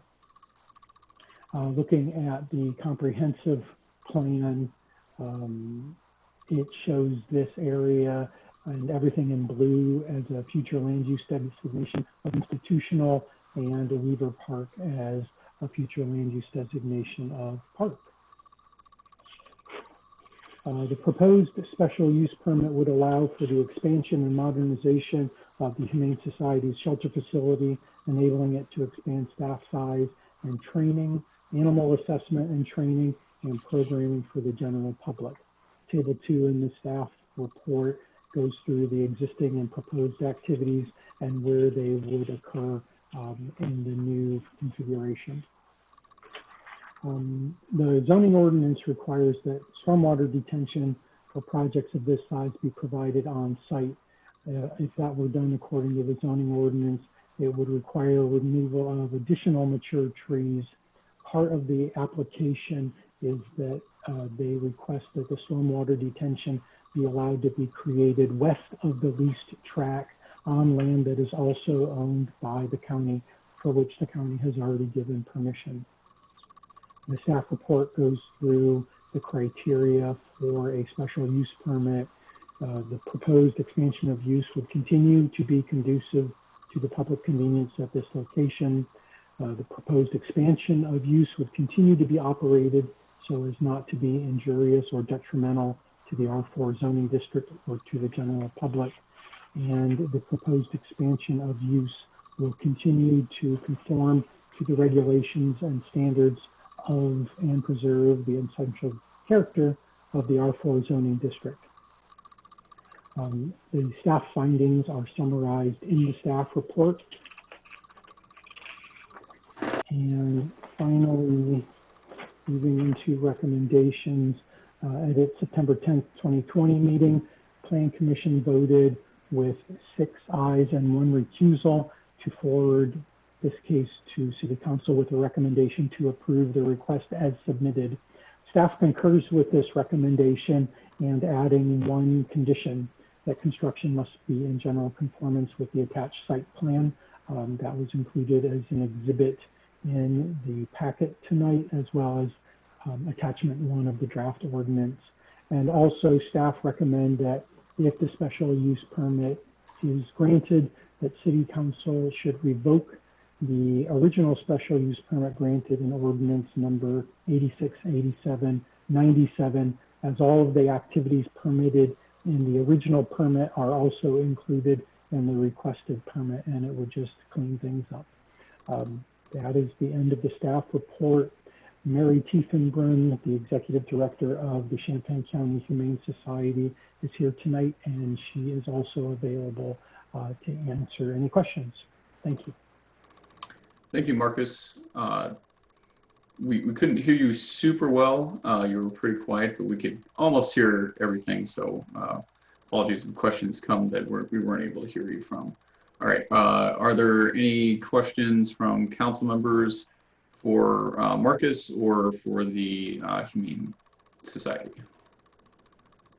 Jason, could you pop the screen share off so I can see the gallery view? Thank you. Bill Brown.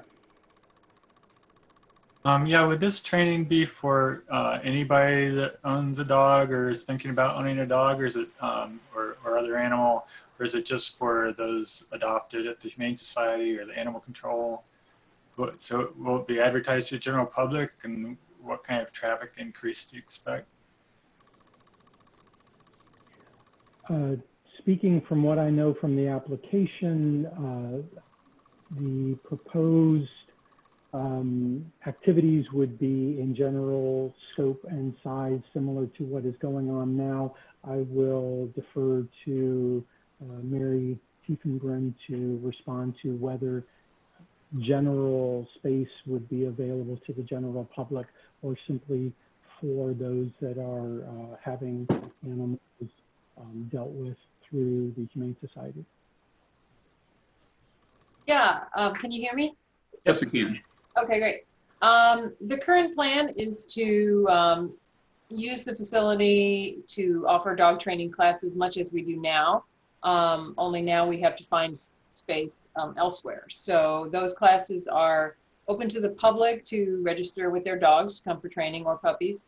And we try to keep our classes at a reasonable cost so that they're affordable to a wide swath of people. And we hope with the building that we can expand the number of class sessions that we hold and on an ongoing basis throughout the year. Other programs may be developed depending on availability of the space and time that we have. But we currently don't have any plan like for just sort of general open to the public, people to come and bring their dogs and play or anything like that. But we do want to offer as many dog training opportunities as we can, and we hope to expand our repertoire of classes offered. Okay, thanks. Mary Else? Marcus, I was hoping that I didn't miss it, and maybe it's just wasn't included in my packet, but I don't see an actual ordinance in the packet. Now, I didn't look online to see if it's attached there, but I assume there's an ordinance with this because it says approve the ordinance or amend it. Yes, there is supposed to be an ordinance with an attachment.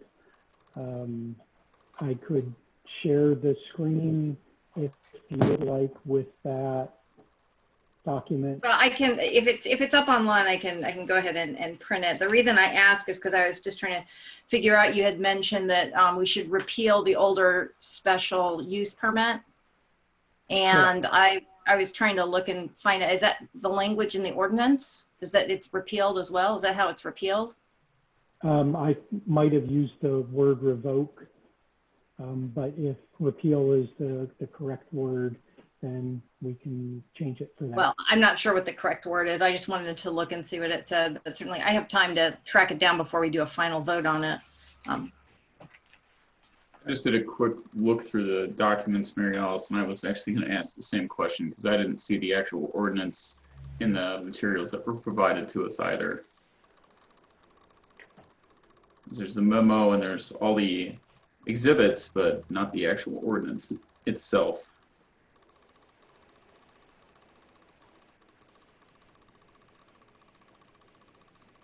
If it's helpful, I will get that and email it to you for those that are in front of a computer. Sure, Lori, that'd be great. Dennis?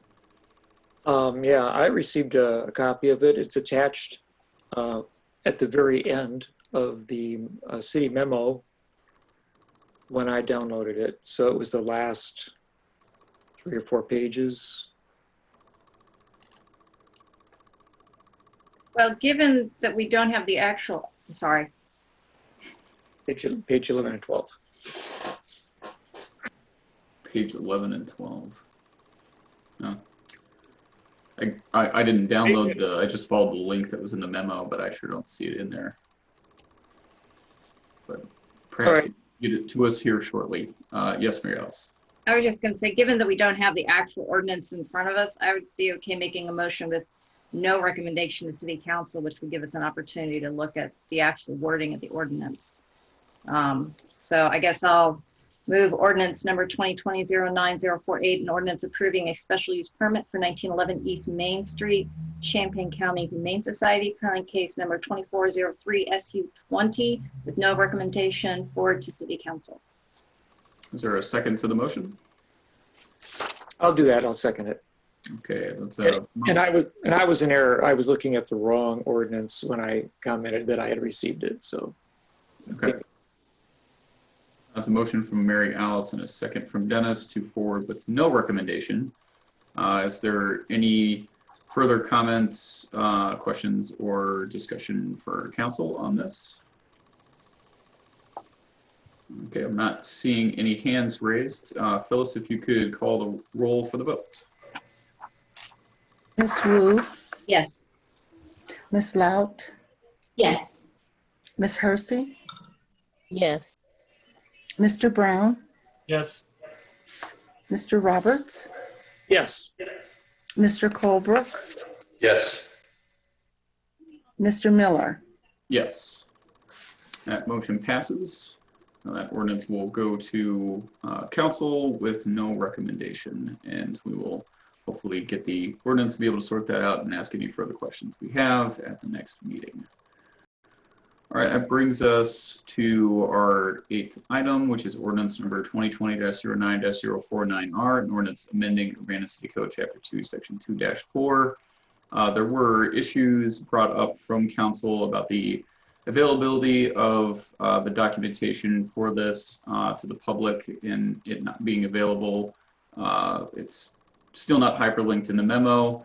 We also had issues noting that the description was not sufficient if it was actually being presented at a city council meeting for consideration, and we would encourage that we can have discussion on this evening, but that we want the public to know that no final action can be taken on this item as it has been presented. I'm not sure if Jim wants to let us know or the clerk wants to let us know because of that fault, if we can even send it to council, if there's going to be a vote on it. I'm not sure where we're at because of that loss. Jim, I see you popped in. You want to let us know what we can and cannot do with not having proper description on there? The description for a committee of the whole meeting is sufficient. The rule on descriptions in the Open Meetings Act, as well as two-pack opinions, provide that the detail of the description, little more than this, is when an item appears on an agenda for final action consideration. You can't adopt this tonight anyway. It's no different than any other ordinance. You would have to send it, if you were inclined to do so, on to council with or without a recommendation. I think that answers your question. Sure. So we can still vote on it to send it with or without a recommendation or with or without changes because we're not taking final action, even though the description is insufficient. Right. Sufficient for this one, but not for the next one. Right. Okay. All right. So I guess, Diane, did you want to go ahead with a presentation or staff? Okay. Sure, thank you. And this is a committee meeting, so that's why this is brought to committee for discussion. This is the equivalent of our study session, just so the public knows. Before I started, I do want to apologize to Benjamin Stone. I did use a gender-specific way to address him last week, and that was inappropriate, and I apologize for that. And I do take point with the folks who have been mentioning inclusivity in our city language, and so this would be a good ordinance to start with that, so we can make those alterations too as we go forward. So as I mentioned last week in some introductory remarks, I'll repeat some of them this week. We value public comment, public input. It's a very, very important part of our meeting, and it's legally required by the Open Meetings Act, and we have always had a great deal of public comment and very rigorous debate. And we utilize that information to make decisions, to inform votes, and to really initiate projects and activities in the city. People have the right to speak. The cities also have the authority to provide time, place, manner restrictions related to public input, as long as it's content neutral.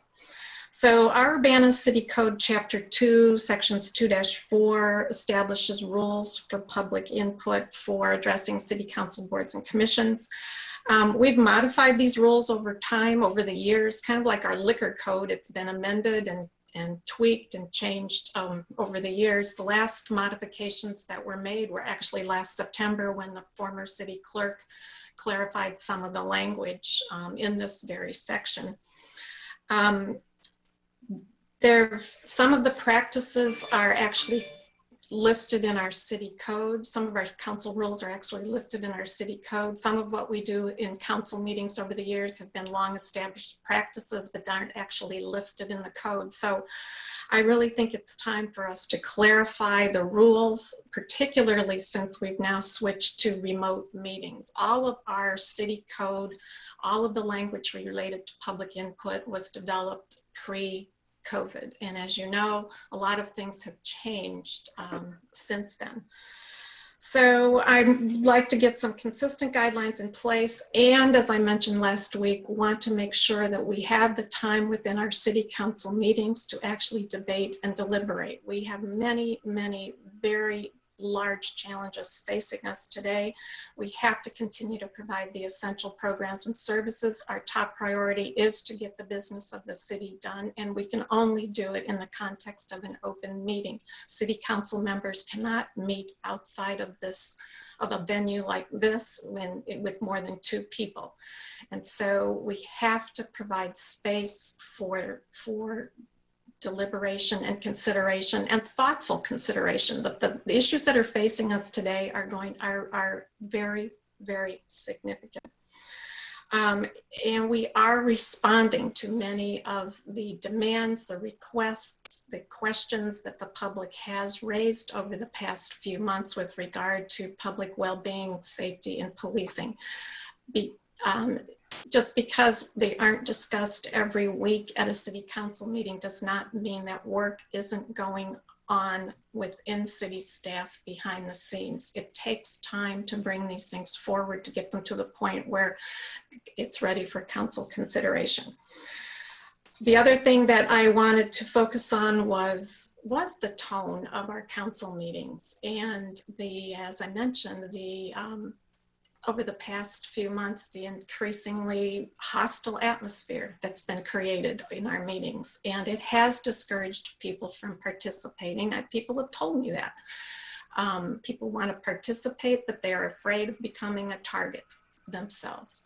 And that's exactly the opposite of what we want in our council meetings and what we've generally had in our council meetings. We're all under a lot of stress in this community, and our council meeting should not add another layer of anxiety to that community stress. So I've proposed some changes to city code. This isn't the complete code, but some of the changes that are being proposed are primarily for the verbal input part of our meeting. I'm recommending we have a standard practice of up to 3 minutes per person versus 5. And that we have up to an hour of public input at a council meeting. I've been calling around to different communities, trying to survey what other cities are doing generally, and a council member or two have sent around some examples from other cities as well. What you're seeing is public input as short as 20 minutes in some place. Generally, most cities are in the 30 minutes to an hour range for total public input, and 3 minutes versus 5 minutes. I really think it's important that comments be addressed to the council as a whole and not directed toward individual council members, as we've seen, or individual elected officials, or board and commission members, or even other members of the public. We really do want to give people an opportunity to speak, and 3 minutes would allow more people that opportunity within the given hour of time. We've always asked that if there's a group of people who have, if you want to say similar things, that they appoint a spokesperson for that group. That will help move things along well. These are intended to clarify, provide some flexibility, for example, in our meetings, but to clarify our rules of engagement. And the email input, we of course still accept email input, and that is incorporated into the record.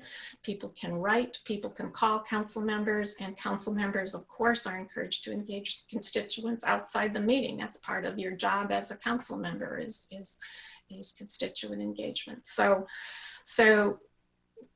this is an opportunity to clarify our rules, to make them more predictable, and to particularly tailor them to the meeting format that we find ourselves in today. And we're looking ahead, we're going to be in some form of a remote meeting, a Zoom meeting, probably for the next year at least. Even if we return to some in-person meeting, I'm predicting, I expect that some council members will feel more comfortable not meeting in person until we're through this pandemic. So we've got an opportunity, and I think an obligation, to settle on rules for this particular meeting format and focus on something that will get us through at least the next year or so. Thank you, Diane. Any questions for Diane from council members or the city legal department, staff, etc.? Mary Alice, go ahead. So one thing that I've been thinking a lot about is one of the consequences of the pandemic is that we've had to shift and change with how we conduct meetings virtually. And so I feel like we haven't been as consistent as we should be because we've been learning as we go. So I think it's good for us to be able to write down something that does give the public consistency in terms of how to provide public input. But I guess my question is, why are we changing the city code for all meetings rather than having fully electronic meeting kind of guidelines? You mean board and commission meetings? For any type of public input where the meeting is 100% virtual. And I'll give you an example. So one thing that I was thinking about was when we normally are in person, people come in, they fill out a form, they check the box that says, you know, I'd like to speak during public input at the time of the agenda, or I prefer not to speak, right? So they're given 3 different options, and then we kind of progress from there. Well, that really isn't something that we've been doing virtually because it's difficult to do that virtually. But I'm wondering if we should come up with something that is similar to that and basically that's customized to virtual, 100% virtual meetings. Are you asking if we should have public input at the time of each specific agenda item or give that opportunity? Actually a little bit broader. So I guess what I'm saying is we have these rules in the code that you've proposed. I'm wondering, rather than go ahead and rewrite just in general all public comment, if we should just have kind of, here's how we conduct a fully virtual meeting. Okay, gotcha. So that's what I'm trying to figure out, is that direction. That's an option. I do think it's important to have consistent rules across all different types of meetings, including the board and commission meetings, not just city council and committee of the whole meetings. Right. So whatever we decide for council and committee should be applicable to boards and commissions as well. Well, I thought one of the suggestions from the public, which was interesting, was giving people the ability. We've been changing how we've been doing email public input. All the public input is included in the meeting minutes, but I like the idea of having somebody, if they want to have, you know, a couple of words spoken, that they would have that option in addition to just having something. So that way it's read to everybody. I thought that was a good suggestion. So that's what I'm trying to think about is how do we basically equate what happens in person versus what happens virtually? So that's, I think that should be part of the conversation, what direction we want to go. Thanks, Mary Alice. Two suggestions about trying to incorporate our general rules that were from in-person meetings and also maybe creating separate rules for electronic meetings, separate from changing the entire city code. Okay, other questions for staff and or the mayor? Go ahead, Dennis, then Bill, then Charisse. There are probably more than one, but I just was noticing on at the end of section 2, there's new information about deferrals, and it seems that the suggestion is that the council members can defer something 2 times. And my understanding is that usually when we do a deferral, it's really just a single deferral to the next similar meeting. I'm wondering if the mayor can comment about the addition of an item on the agenda to a second time of deferral. Well, that wasn't actually an addition. The language that's crossed out actually was, this is basically an interpretation or a translation of the language that was crossed out. I had asked Jim Simon to simplify the language so that it was actually more understandable than what was written. So this possibly came from, this language was in the city code. It may have been what Charlie Smythe had worked on in the previous version of this, but it's not an addition. It's simply a translation of what's there already. All right, Bill Brown, you're next, and then Charisse.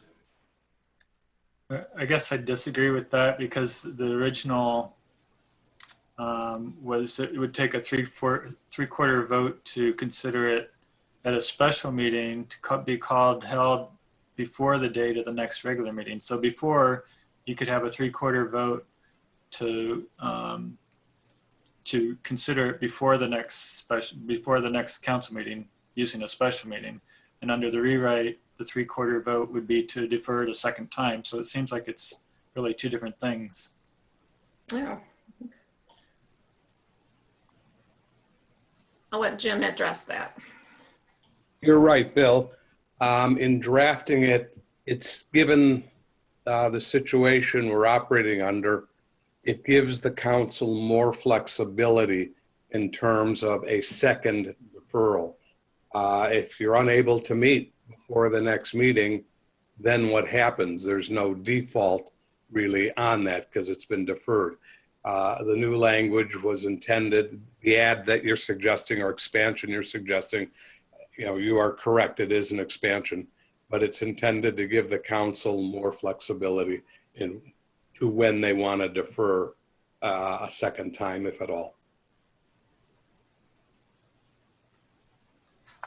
Okay, thanks, Bill. Sharice, you're up next, and then Bill Colbert. I guess when I was looking at it, we're going to keep the order of the meeting the same. We're keeping the order of the meeting the same. Yes. So we'll still have input before presentations, or during presentations, or after. Yeah, I didn't add another public input portion of the meeting just before adjournment, specifically to give the presiding officer the flexibility depending on what was happening at a particular meeting. So if all the input can want it to be done at the beginning, that's fine.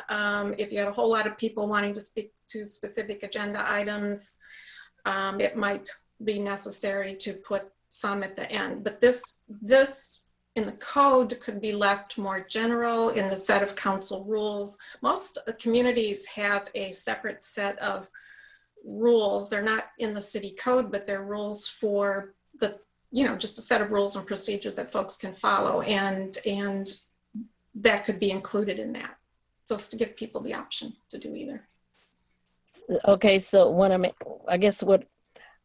when we had that one meeting where we had two separate input times, I'm just going to say this because I really thought having the input at the end of the meeting gave people who were listening and attending the meeting virtually opportunity. Somebody's got a speaker on. The opportunity to actually be more informed, especially if we were talking about if we were discussing anything during the meeting that they were going to be, they wanted to talk about.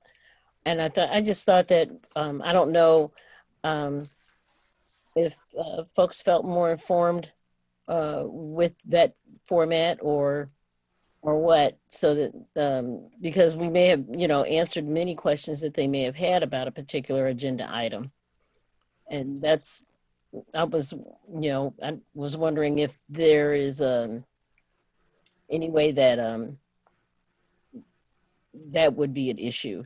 Does anyone else have an opinion about input at the end of the meeting? We'll save questions for council for discussion. We're just asking questions of the mayor and staff right now. Okay. I can answer your question if you felt that was important to add that second public input at the end of the meeting. It certainly could be done. Okay. This is a discussion tonight, so. Okay, Bill Colbrook, you had your hand up next. Yeah, I just wanted to comment on that second deferral.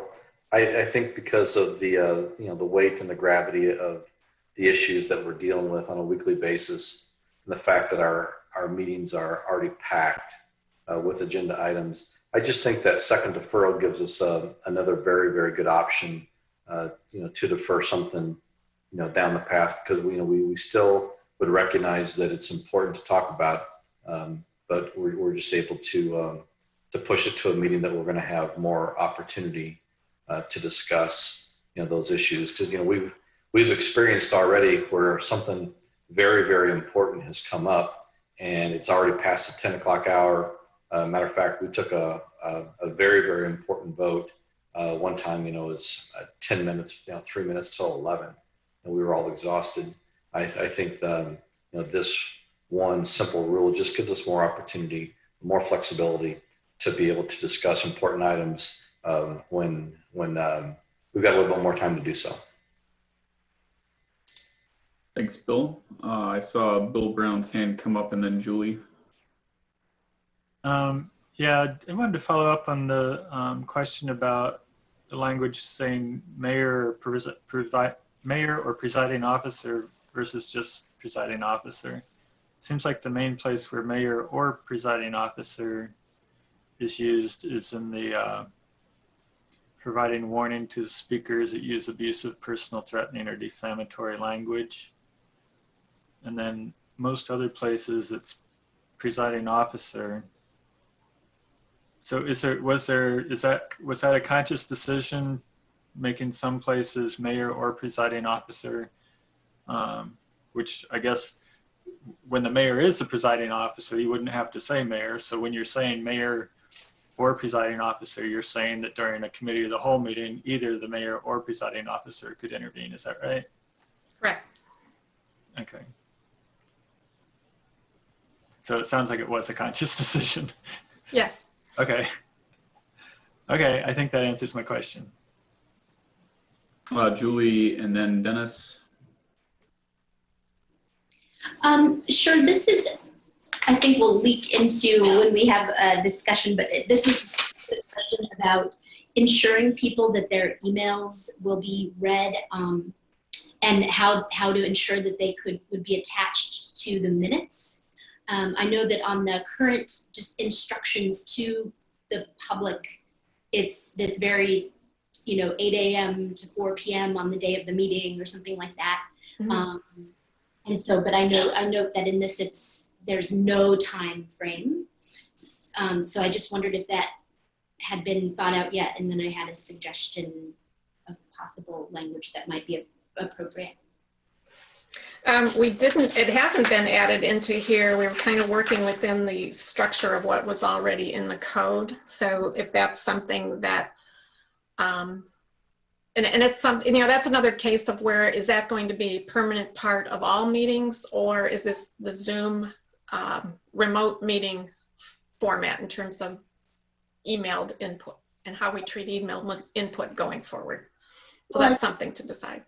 Well, and apologies, Jared, if you want me to wait and say this until a little bit later, but I just want to reflect something that I've been hearing a lot is an understandable concern that people aren't feeling heard in a lot of us in different contexts, but in these contexts in particular.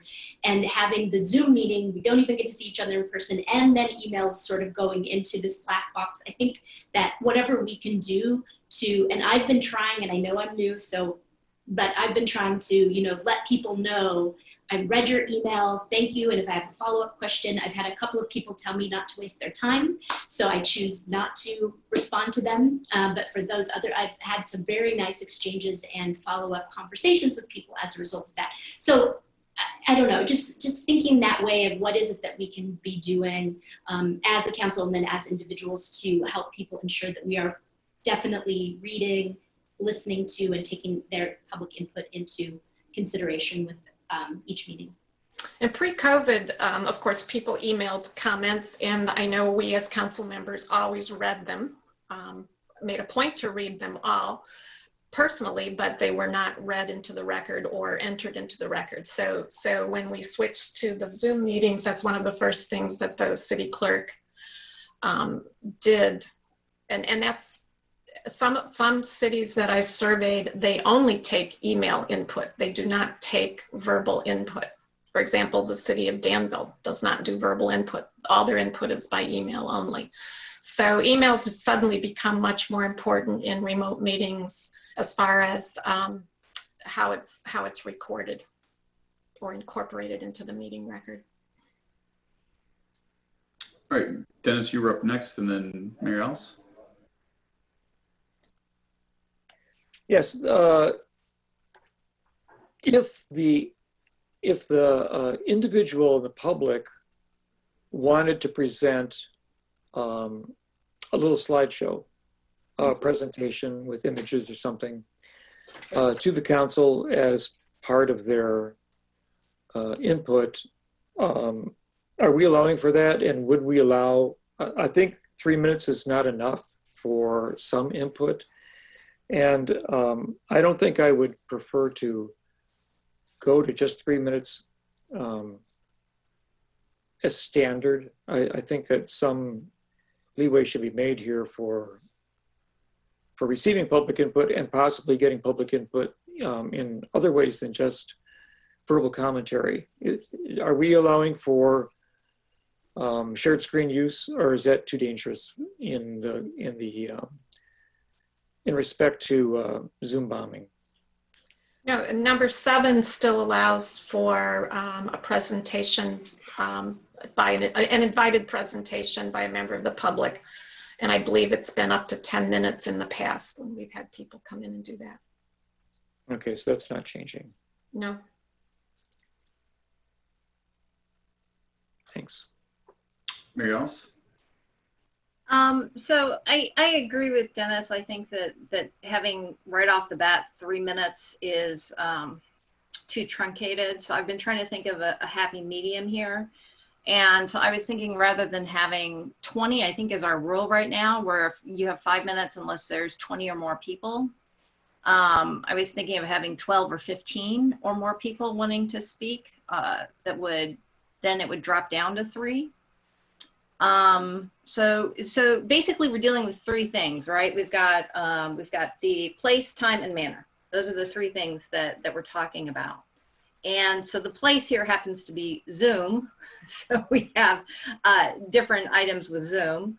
The time is both in how much time an individual is given versus how much time total we can have. And then the manner, I think, needs some discussion. I have some concerns about making sure that we don't infringe on people's freedom of speech. And I recognize that, you know, these are long public input sessions that we have, that we hear from a lot of different people, and some people are very passionate about what they think. Some people have very strong opinions, but the difference between content-based, we just have to be sure that we're not blocking any kind of public comment with content-based. And so even if I don't like if people call me out and say something about me personally, that doesn't mean that I should prohibit them from saying it. So I just would like to have a conversation amongst council members in terms of what does that mean. So as I was looking at some of the cases that different people have sent, James, you sent some stuff about casework. Manner, I guess the best example of manner that I found was somebody can't bring a megaphone to city council and use it to give their public comment. That's kind of manner.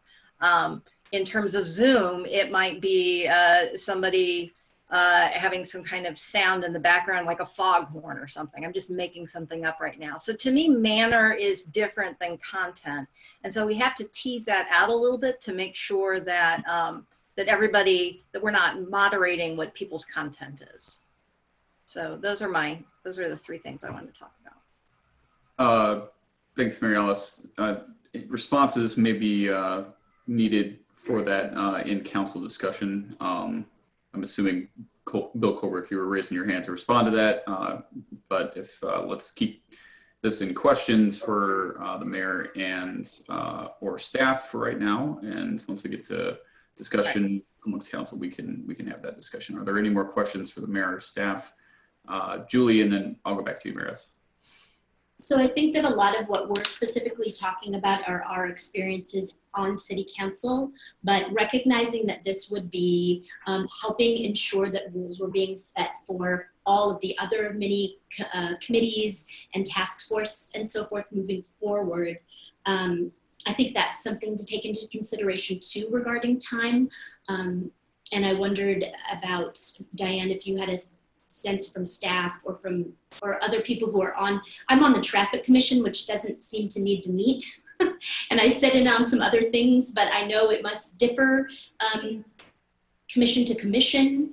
But thinking about that of like how to have, again, the clear, consistent rules that the public would recognize for all public meetings that are specifically agenda-driven meetings as opposed to a public input listening session, which would be, you know, a different set of things to consider. Was that a question? Was there? I'm sorry. That's the historian. I apologize. Yes, the question is how much, like what I say is we're talking and what we heard in terms of public input today was concerned this particular body of people, you know, that limiting speech, you know, these concerns that people had. But we're also thinking about making a set of decisions about people who aren't here to give us that input. So that's what I wanted to hear.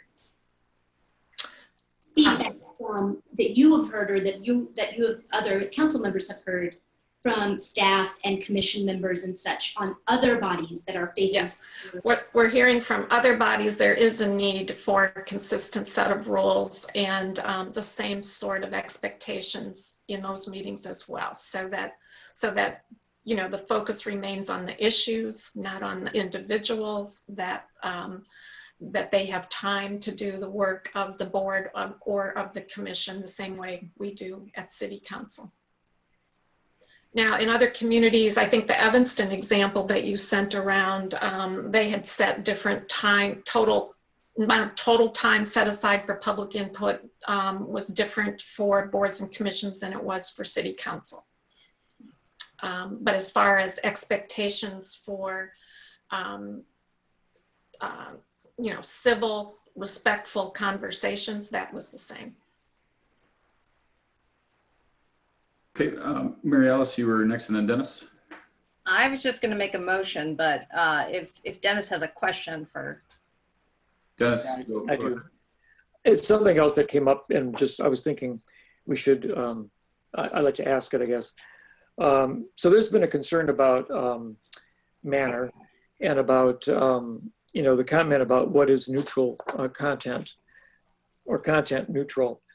You know, so, and then there's questions about, so what do we mean by, you know, what's abusive language, what's a personal attack, and or what's threatening or defamatory. These are things we want to kind of steer away from or discourage the public from doing. And the reason being that you can make your point without being mean. So the question was, you know, do we have to identify, do we have to put definitions into the city code about what we're referring to, or is this covered generally in like Robert's Rules of Order, or you know, I mean, I think that when I asked our city attorney, he said, well, you know, we can use Merriam-Webster's dictionary, you know, to figure that one out. So that's my question is, how specific should we get onto this one issue which is contentious in our community right now? I'll let Jim address that. The question you raised, Dennis, is a very, very common question when you're dealing with these kinds of prior restraints.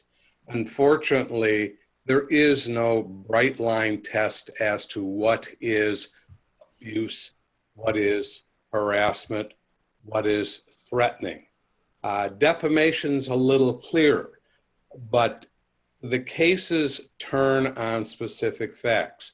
For example, and I'll use myself as an example, I have been alleged as being corrupt. That's imputation of a crime. I have been alleged to have committed illegal acts intentionally and with malice. That's imputation of a crime. I have been alleged to be unethical. That is not a crime, but it is clearly an illegal act that has the equivalent of criminal penalties. That clearly not only is defamation, and if it's spoken, it's slander. If it's written, it's libel. If it's recorded, as our meetings are, it is libel. But not only that, it is libel or slander per se, which means that, you know, all one has to prove is that the statements were made, that they are in fact false or overstated, hyperbole. You don't even have to prove actual monetary damages. So defamation's a little bit easier. All one can say is whether it offends normal sensibilities. Talking about, let's say, the police chief's handling of a particular matter, or anyone else's, your handling of a particular matter, as Diane and several others have indicated, that can be done civilly and still convey the same concerns and information that the speaker wants to convey. Case law has held that restraints on those types of comments, abuse, harassment, et cetera, that is not considered content. It's content neutral, because a limitation on those abuses do not address the substance of the comment. If you have a concern about police using swear words or calling people names, foul names, vicious attacks, that's not content. That can be regulated. They still can talk about the police or the legal division or the city council or anyone else they want to talk about public input.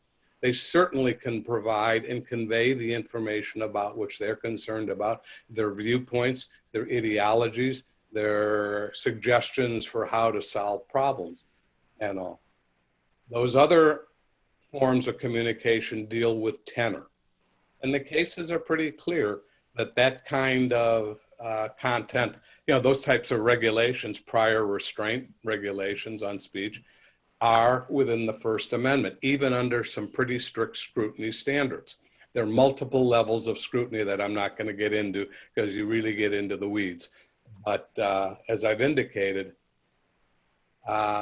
those types of regulations are clearly within First Amendment bounds, as long as they don't control the subject matter.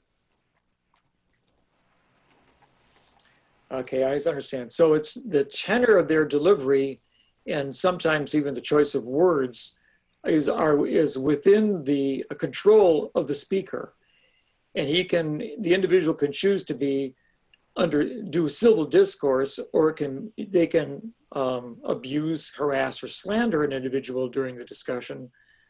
So there might be potential recourse for such an activity? Yeah, there is potential recourse, but the point is here with a rule or regulation or this draft ordinance, a municipality, a public body, even consistent with the Open Meetings Act and PAC opinions that relate to the Open Meetings Act, because they defer to the courts on what is content neutral, what is time, manner, and place restrictions. The issue here is whether a public body can regulate by prohibiting the kinds of speech that are referenced in this draft. That's the issue. How a person chooses to speak is up to that individual, but the presiding officer has, or the mayor, which however you want to put it, depending on what the meeting is, who's chairing the meeting, has the authority to ask that person to cease that kind of activity. And that wouldn't be a restraint on that person's speech in violation of the First Amendment. And if the person refuses to do it, the presiding officer has the right to, in the Zoom world, mute the microphone. In an in-person, ask the person to cease and desist and step away from the mic. And if the person refuses, the cases, and PAC even allows the physical removal of a person who continues to abuse their right to speak. And does a council member who feels that there is harassment occurring, but that the chair is not observing it or calling it, can a council member then address the chair to ask for action? Or that's, I guess, what would have to happen, because the chair is holding the mallet, basically, as you say. That's right. The chair is holding the mallet. The members of the public body can bring that to the attention of the chair of that particular meeting. If the chair doesn't do anything about it, then the chair doesn't do anything about it unless the council votes to mute in the Zoom world or remove the person from the microphone in person, or even if they're being totally civil disobedient, removing them from the meeting. Now I have one more question. I'm sorry, everybody. So the other topic that came up for in emails and interaction is that the individual who is choosing to address an agenda item so that they can speak, but never actually gets to an agenda item, they're really using the time to make a discourse that never actually touches upon the agenda item. What's the appropriate interaction, or are there any kind of restrictions about that or guidance that we should be observing? Well, the PAC has held, you can allow people to speak as you're suggesting on an agenda item, but the other rule is other approach is a much broader approach that the PAC recognizes, that the individual has a right, the public has the right to speak on issues of public business. For instance, if somebody wants to come and complain about the bar down the street, just complain about the bar without getting to any point where the council might consider looking into that, whatever that activity is. That's not public business. If they're not bringing it for the council or the committee or the commission or the board to address, then that no longer is public business. The forum is not just a soapbox forum for anything and everything that comes along. It does have to relate to public business. And that's why some communities have opportunities to speak at the beginning, before the agenda items, so the council or the public body can hear the public's view of on a particular group of agenda items. Sometimes they have public comment at the end to allow people to provide commentary on agenda items or any other thing that they are concerned about. And we've heard a lot about the public expressing their concern about Aaliyah Lewis, even though that may not be specifically an agenda item. So it depends on your approach, and there are benefits and detriments to both. To have public comment at the very end of a meeting, obviously they're as tired as you are, but any action items or committee items that have been moved on, the action or the voting has already occurred without the public input. And I happen to personally believe that the public deserves the right to comment on agenda items. And also how you split, if you do it all, that's a policy issue. That's not a legal issue. Yeah, I agree. It's an important thing to think about. Well, thank you. Mary Alice Wu. Are there any, I'm assuming you're raising your hand to make a motion? I am. Okay, just want to ask if there were any other comments or questions from council to staff before we take a motion. And I'm not seeing anybody's hands up. Okay, Mary Alice, go ahead with your motion. All right, well, seeing as I already jumped the gun and tried to do discussion before I was supposed to, I will make a motion for ordinance number 2020-09049, an ordinance amending Urbana City Code Chapter 2, Section 2.4, with a recommendation to keep it in committee. Okay, that's a motion to keep in committee. Is there a second to the motion for holding in committee? Sure, I would like to make that. Okay, that's seconded by Dennis. We'll take discussion amongst council on the item with a motion to keep this in committee before we take a vote. Bill Cole. I'm just going to respond to Mary Alice on the on her comments on whether we allow 3 minutes or 5 minutes per person. It kind of depends on how many people have their hand raised or how many people have a card submitted if we were in person. We've heard several comments about the importance of staying consistent from from committee of the whole to committee of the whole, from this meeting to a council meeting, and then even, you know, across the fence to other meetings, you know, that the city holds as well. The problem I've got with the rule as we currently have it of if there is more than 20 people that intend to speak, then it's going to be 3 minutes. If it's less than 20 people, then it's 5 minutes. And I think I like what's proposed now because basically it's capped at an hour and it's capped at 3 minutes. What I have noticed since we've gone to the Zoom format, and it's even happened tonight, when Jared, you asked for, how many people had their hand raised, there was 8 people. Well, by the time that we got to that 8th person, we were already up to number 13. We'd actually got to number 14 until the number 14 person dropped off. And that happens meeting after meeting after meeting where people hold back. They don't raise their hand. We allow, people to be having their 5 minutes of discussion. All of a sudden, on some meetings, we've got beyond the 20 people. And that's why we've had 2 hours of comment. That's why our meetings have gone till 11 o'clock. And I think in order to stay consistent, we do not have a rule that says if X amount of people intend to speak, then we're going to give them X amount of minutes in return. I think we make it consistent. We set the time limit per person, and we set the total amount of time for public input. Thanks, Bill. Other discussion? Dennis and then Bill Brown. I was actually kind of thinking that Mary Alice Wu had a reasonable compromise that if 12 or less people, when we get to the 12th person, no more people have 5 minutes at all. The rest, anybody who else wants to talk has to do it just for 3 minutes, and we can have a cutoff time when we close public input for that evening.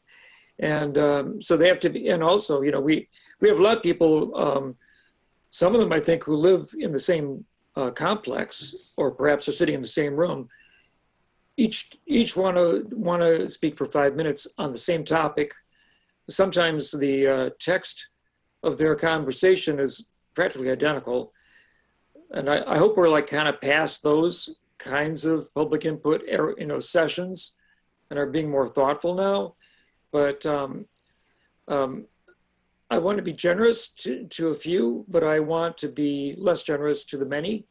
And I want to have a cutoff time. And that's the thing that I think is most fair to us, so that we don't spend 2/3 of the meeting listening to the public comment and then having 45 minutes to actually do our business, which is not serving the city or the rest of the community very well. Thank you. Thanks, Dennis. Bill Brown, you're next. Yeah, I think I agree with Bill Colebrook about keeping it consistent at 3 minutes for the same reasons. We just don't know how many people want to speak when we start out. Like we did when we met in person, we always knew because you had to fill out the slip beforehand. And there may be, I think for a while we let people fill slips out a little late, but we even tried to stop that. So I agree with the consistency. I know 3 minutes can seem a little short if you have a lot to say. Really, email is the best way to reach us if you have a lot to say, I think, if you really want to go into detail on something. And we do read it. So, and from what I understand, so these restrictions as far as what you can, the personal, threatening, defamatory language, you could do that all in email because it's not part of the meeting. So apparently that's still permissible. The main goal is to maintain decorum in the meeting, not offend people, and actually try to encourage more public input, because there have been people that have been put off by the tone of the public input and had their hand raised to speak on something and then decided not to. I think people need to realize that the main purpose of our meeting is to conduct city business. The purpose isn't to be a public forum.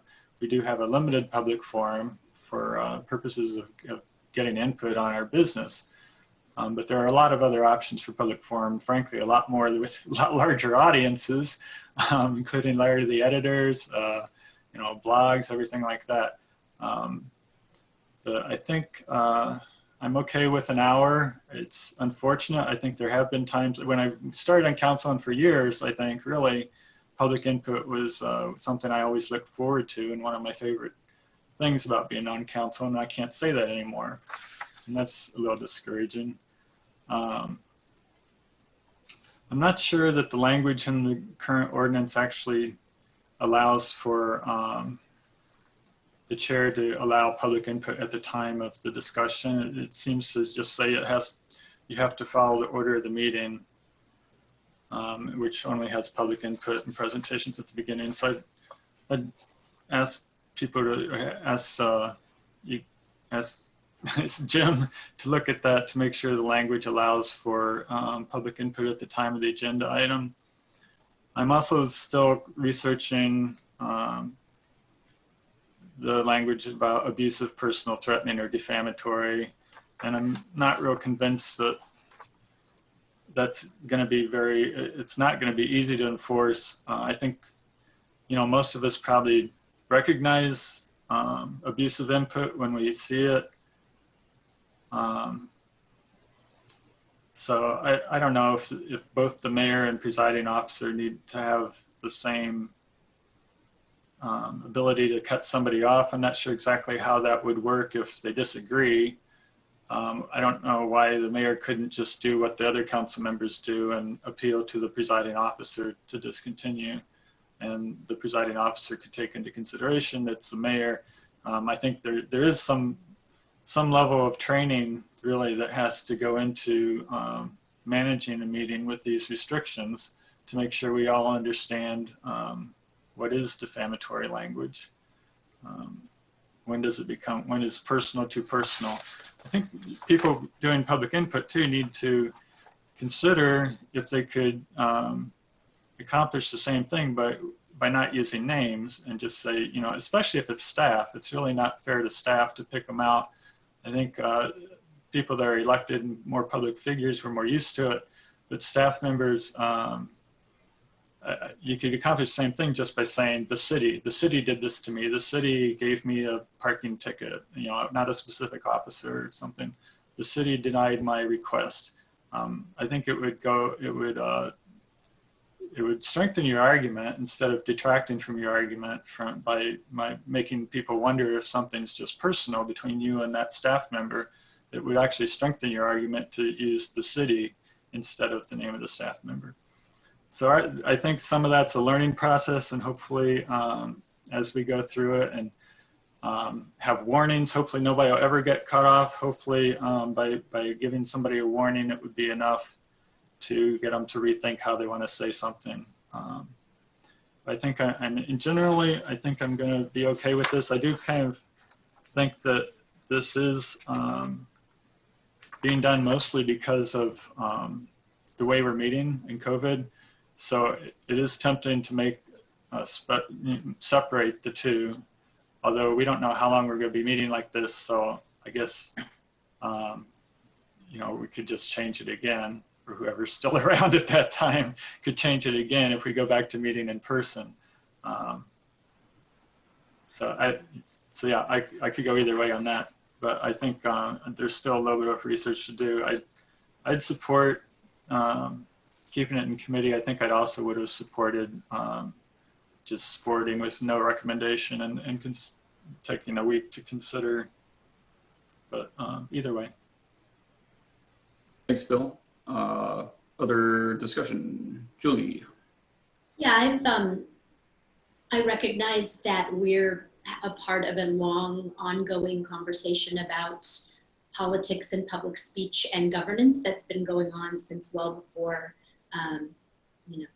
anything like the city of Urbana existed. I mean, this is always a push and pull that exists. And I had a really enjoyable time looking through some research to see what best practices are, sort of recommendations from a number of organizations around the country, nonpartisan nonprofit organizations that are trying to give citizens input on how they can best be, make their public input the most effective, as well as recommendations for cities on how they can be sure to not be able to balance the need to finish this work that's required by the city and continuing to ensure robust public input. And I think I have shared that with the council, and I shared it with some of the people who wrote to me today, who are very, I know, upset about the possibility of these kinds of limits. But I do hope that if anyone, I guess I'm saying this out loud too, is that if anyone's here listening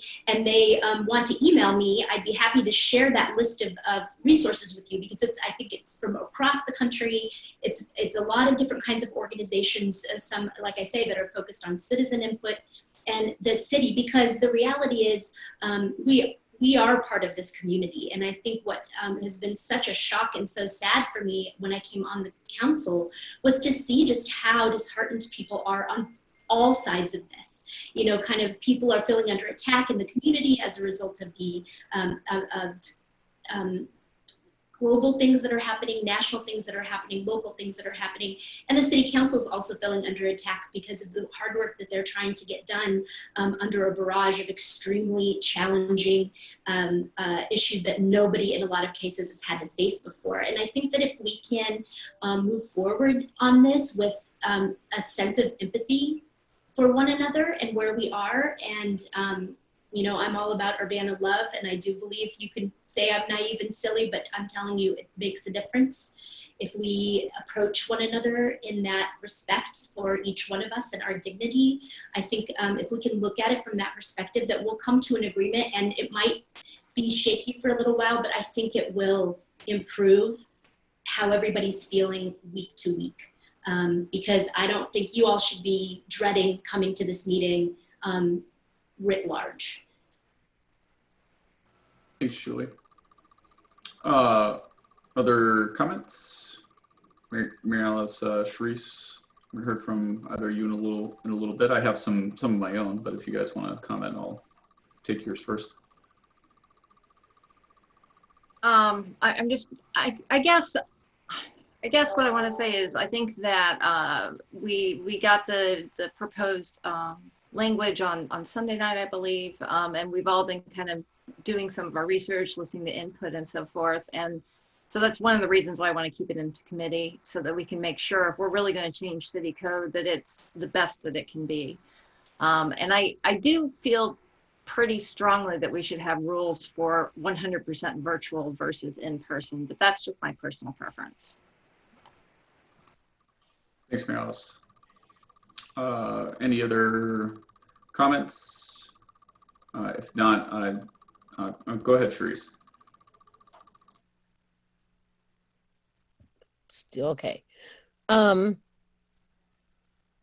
guess the main question that I have is, within that hour of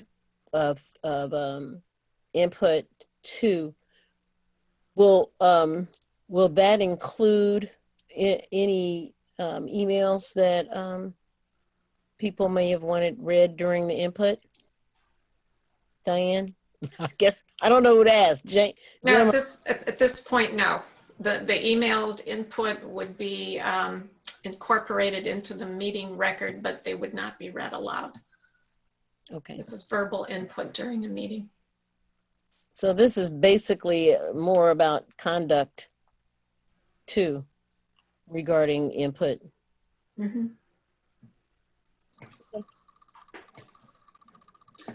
Thanks, Sharice. Bill Colebrook, I'd ask you to take chair for me so I can make some comments. Let me unmute. Yeah, I'll take the chair. I recognize Jared Miller. Thanks, Bill. So Mary Alice, I totally agree. I hadn't even thought about that in my consideration of this, but I think that what we do when we return to our in-person meetings should definitely be considered differently than what we're doing for Zoom meetings. I would much prefer, rather than changing the city code, that we develop a different, even if it's a subsection or a different section of this, that when we're performing a meeting in this manner, that these are the rules that we will work on rather than changing the entire code and having to change it back. However, if that's not something everyone would be amenable to and they would prefer to change the actual code itself, I think that at the very least, we need to include language that the code applies to in-person meetings or Zoom meetings so it's clear to the public. I'm not sure if that was in there. I don't recall seeing that specifically said in there.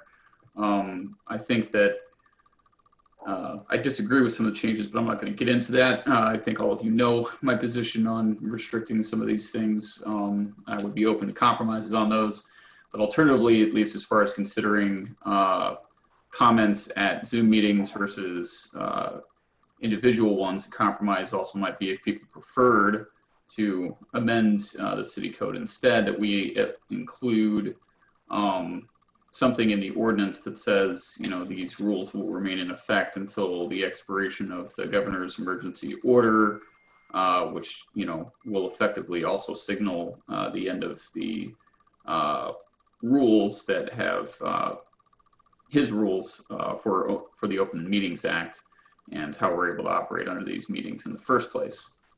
So I would be open to something like that being included in there, and then we could take the issue back up again as a compromise between doing both sets of rules. So that was one idea that I had.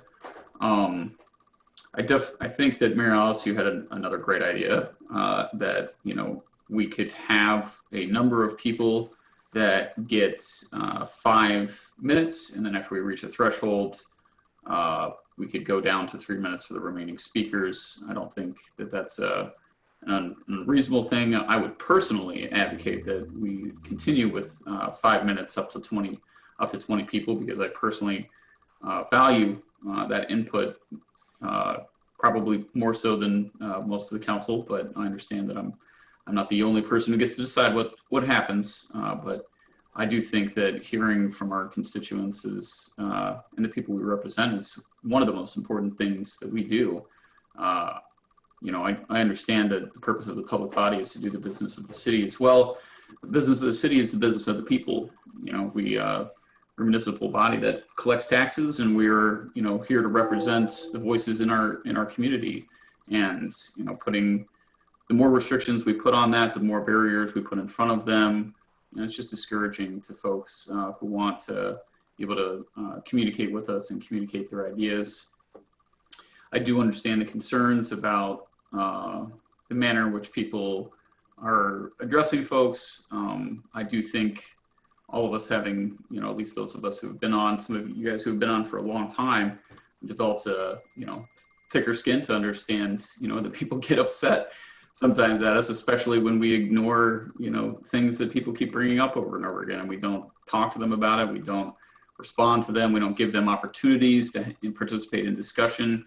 I think that a single city council meeting, while some public bodies only meet, every other week or once a month, we're an energized body. And I think that, in my opinion, we're doing the least that we could do by meeting, once a week and providing the input as we're providing it today. I feel like, people go above and beyond the call of what is minimally asked of folks all the time. I'm sure we've all been in positions in our lives where we've gone above and beyond.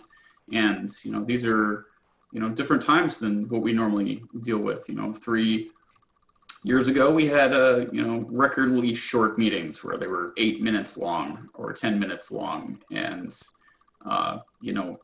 it was easy to say, oh, well, being on city council doesn't take a lot of time and effort. It's easy for us to, do what we need to do and go home at the end of the day. But, the world's changed a lot since then.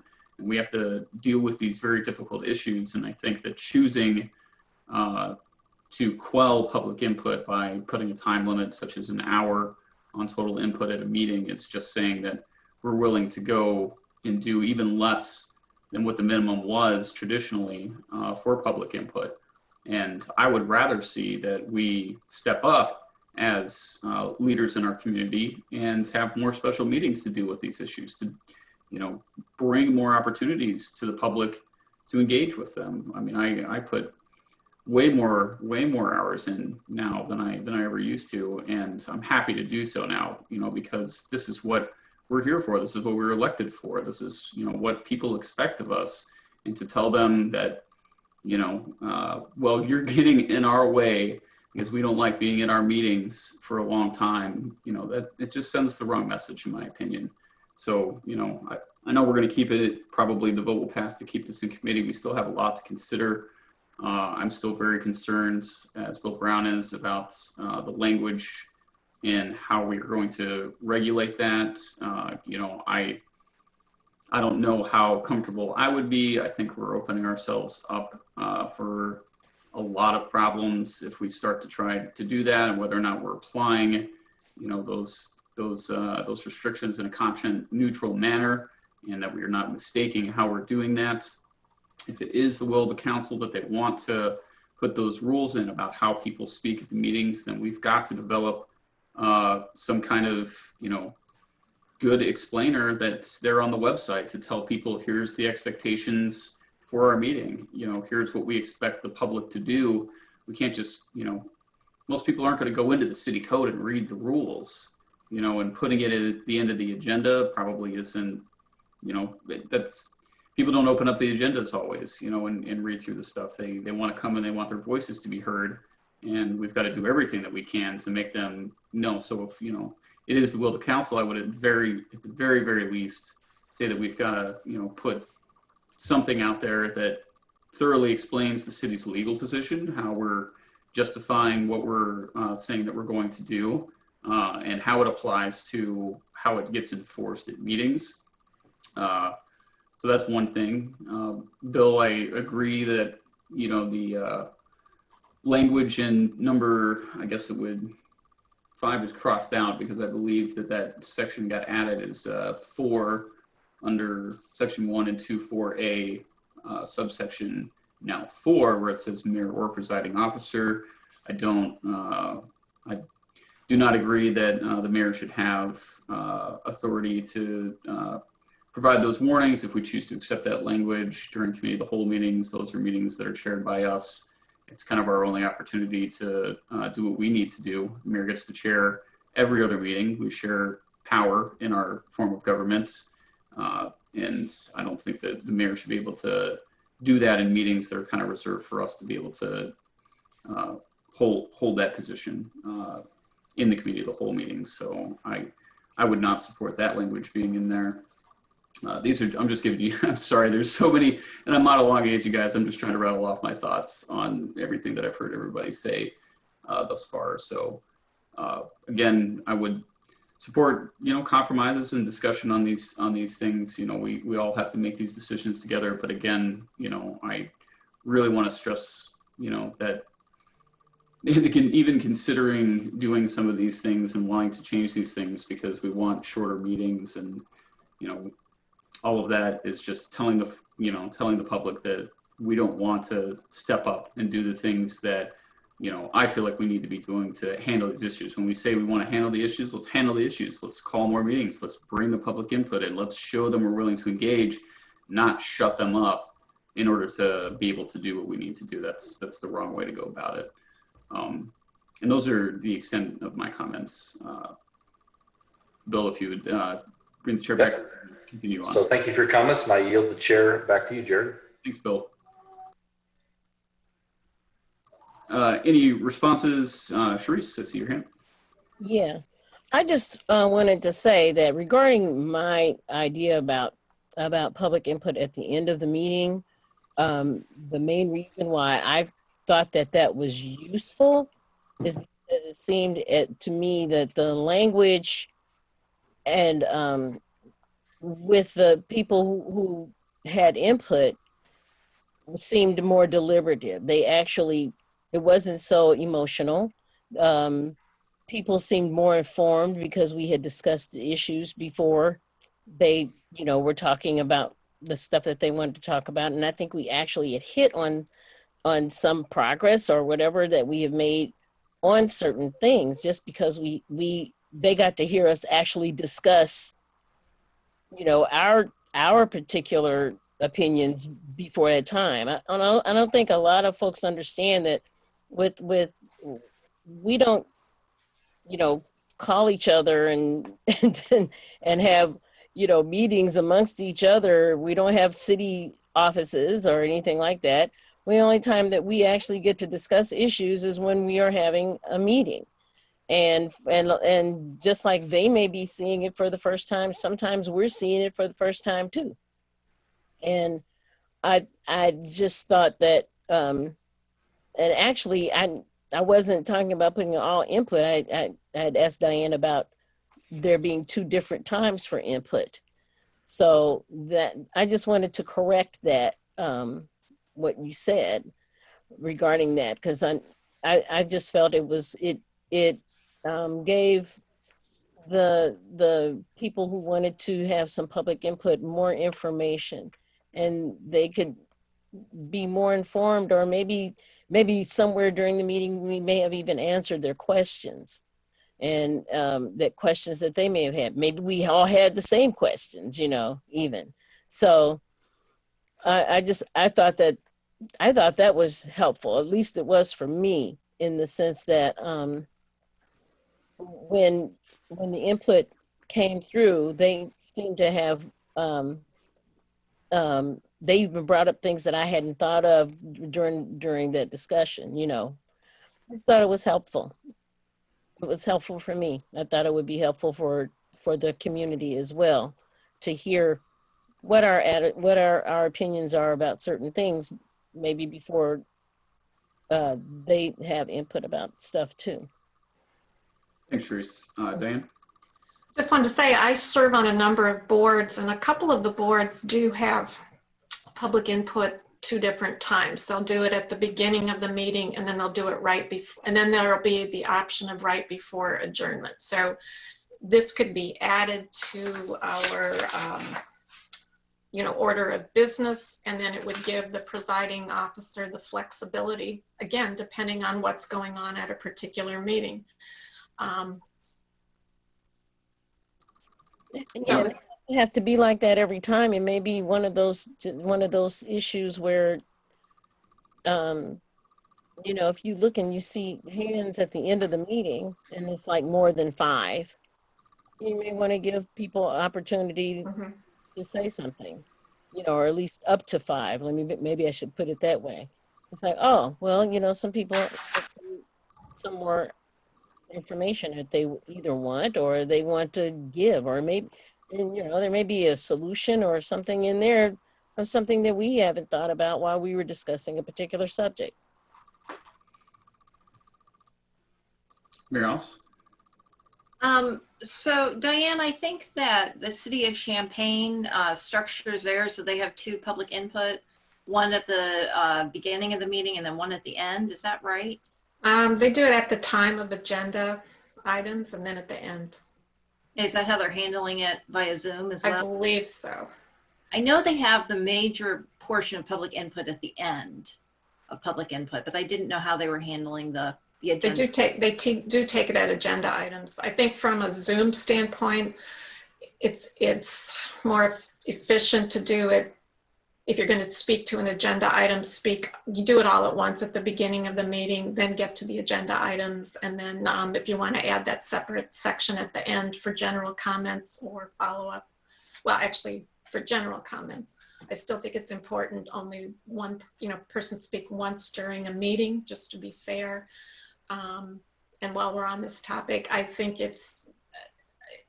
there's a question of fairness if some people are allowed to speak for 5 minutes and then suddenly the rest of them get cut to 3 minutes, which is why I recommended that we just stay with 3 minutes for the Zoom format, just to be fair to people. But I like the idea of focusing on Zoom. If you want to do Zoom rules, we can adjust this to make it Zoom rules. I mean, that's where we're going to be. This is going to be our world for the next 6 months to a year. I think a year. So we can go that route, and I can try to incorporate as many of the comments that I got from you tonight to bring back 2 weeks from now. Sharice, I want to piggyback real quick and just say, I would never not support more opportunities for public input. I honestly don't think that it would be too difficult if we put it in the rules and made it known that we could do 3. We could do public input and then ask people when they're recognized, do you want to give your input now? Do you want to give your input at the time of the agenda, as we've traditionally done? That's usually been the 2 choices. And then would you prefer to give your input at the end? And we give 3 opportunities for people to speak at one of those 3 opportunities. Sorry, I go back to my chair duties. Julie, you had raised your hand. I will say I support consistent as well. And I think, and by saying 3 minutes at an hour long means that, that's a guaranteed 20 people are going to get to speak, which I think that in itself is opening up an opportunity to ensure that many people could speak each week. But I also would say, to emphasize, as I think what would be really great would be a sort of teaching opportunity at the beginning of each meeting to say, just as a reminder for those of you who weren't here, this is how this will work, and if we all kind of have the same script to use, that would be great. And one thing I would like to include in there is that although I sit and take notes of the name of each person who speaks and of what their main points are, in reality, reading the word on the page in an email that's sent into me, I have a better opportunity to really think about what they were saying and reply in specific terms to that. And so, and I may be different. I'm more of a visual learner than I am oral. And so I know that's just how I learn. But I would say that too. And I would take a little bit of, I just want to push back a little bit on what Jared was insinuating, was that any of us who want to make our meetings run more efficiently to ensure equity of access to public input without always pushing our meetings to the, the length, the latest possible by law, means somehow that we are not valuing public input. And I certainly do not see that as in any way, shape, or form. And I'm nothing I've said would reflect that either. So I would ask that not be interpreted in my words. Thanks. Thanks, Julie. Other comments? I'm not seeing any, so we have a motion on the floor to keep it in committee and a second. And if there are no further comments, I'll ask Phyllis, please call the roll.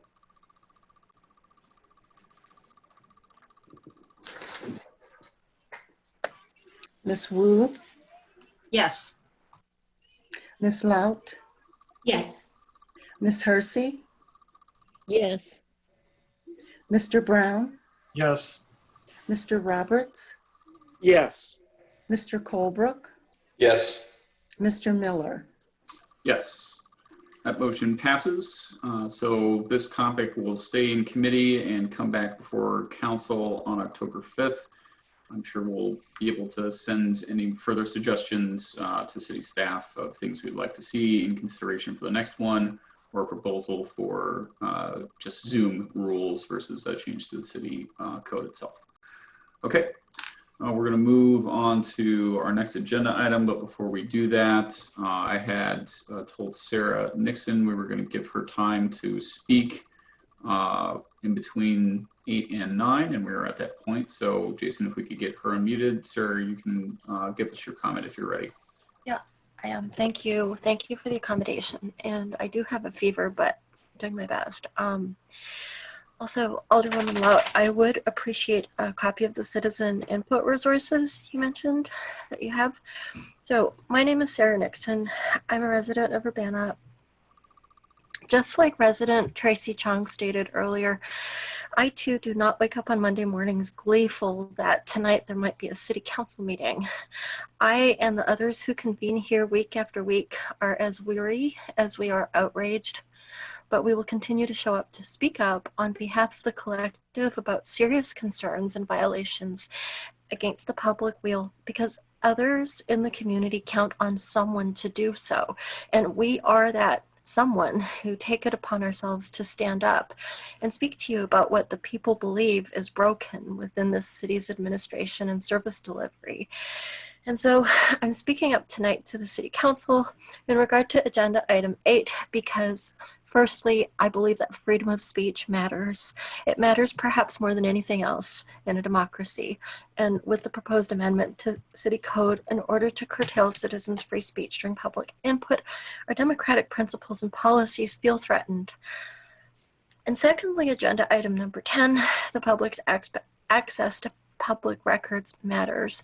And I'm speaking to this because I have personal understanding and experience with the issue of citizens' rights to access public records under the Illinois Freedom of Information Act.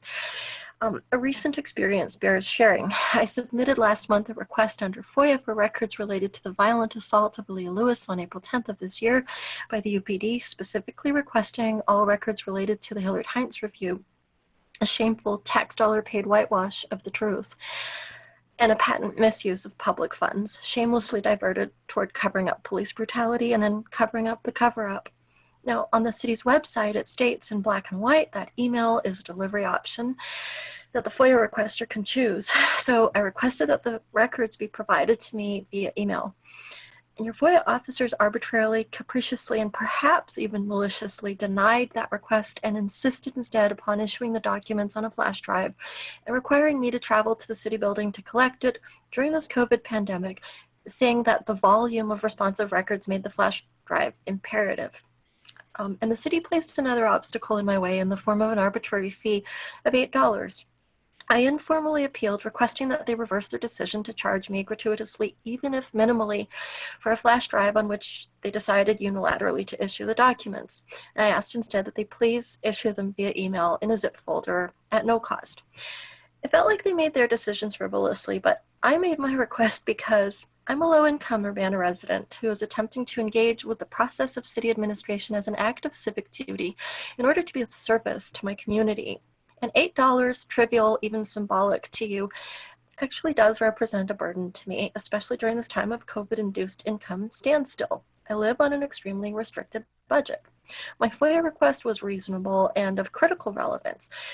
I was requesting documents that are of wide importance to the whole Urbana community. In the matter at hand, the appointment of Hillard Heinz by the city has been the subject of considerable and growing public focus and concern at city council meetings, in editorials and articles published locally, and in public discussions amongst city residents. As well, the firm's work is the subject of ongoing journalistic focus in news media publications across the country. And I had contributed in the capacity of co-writer to an article on the city's hiring of Hillard Heinz, published last month in the Public Eye newspaper. And finally, reversing the decision to charge me a fee would impose little to no hindrance to the city and would demonstrate good faith and a commitment to transparency. But I received no reply to my informal appeal, and this was disappointing and concerning. It appeared to confirm that the Urbana City FOIA staff's posture of disrespect for citizen engagement that so many in Urbana have been exposing and deploring for so many months now. Now, as it happened, a community member, Mr. Christopher Hansen, was able to pick up the flash drive for me. And in closing, I just want to underscore that he was easily able to upload and send to me the responsive records via email, all of them. And I had no difficulty whatsoever opening the attachments that he emailed me. So the city's apparent failure to adhere to FOIA regulation and its own policy here suggests not just a cavalier disregard for the statute, but also a singling out of my request precisely because it related to the politically sensitive issue of Urbana Police Department misfeasance. And what emerges as quite plain to me and to all residents who are engaged in offering you their feedback is that the tactic of erecting barriers and obstacles to public access is intentional and in no way is transparency and in no way serves the public interest. And I think the city can and must do better. Thank you. Thank you, Sarah. I just want to let Charlotte G know, Charlotte, I do see that your hand was up. I did not see you during the regular comment period, but I do want you to know that we have your email here, and I hope we answered some of your questions and some of your concerns during our discussion on the public input that was under consideration tonight. It's going to come back in 2 weeks at Committee of the Whole for us to consider again. I would encourage you to come to that meeting as well to try and deliver comments, or perhaps you have new comments based on our discussions tonight. So I just wanted to know I saw your hand, even though I won't recognize you for comment at this time. Okay, so we're gonna keep going. Now we're at staff reports, and first up we have 10 shared principles. Diane, did you want to do that, or we have presentation from somebody else? Yes. Okay. Wanted to briefly recap. We had I think a very successful event on Thursday night. It was the workshop, the training workshop sponsored by the City of Urbana in conjunction with the NAACP of Champaign County and the President Minnie Pearson.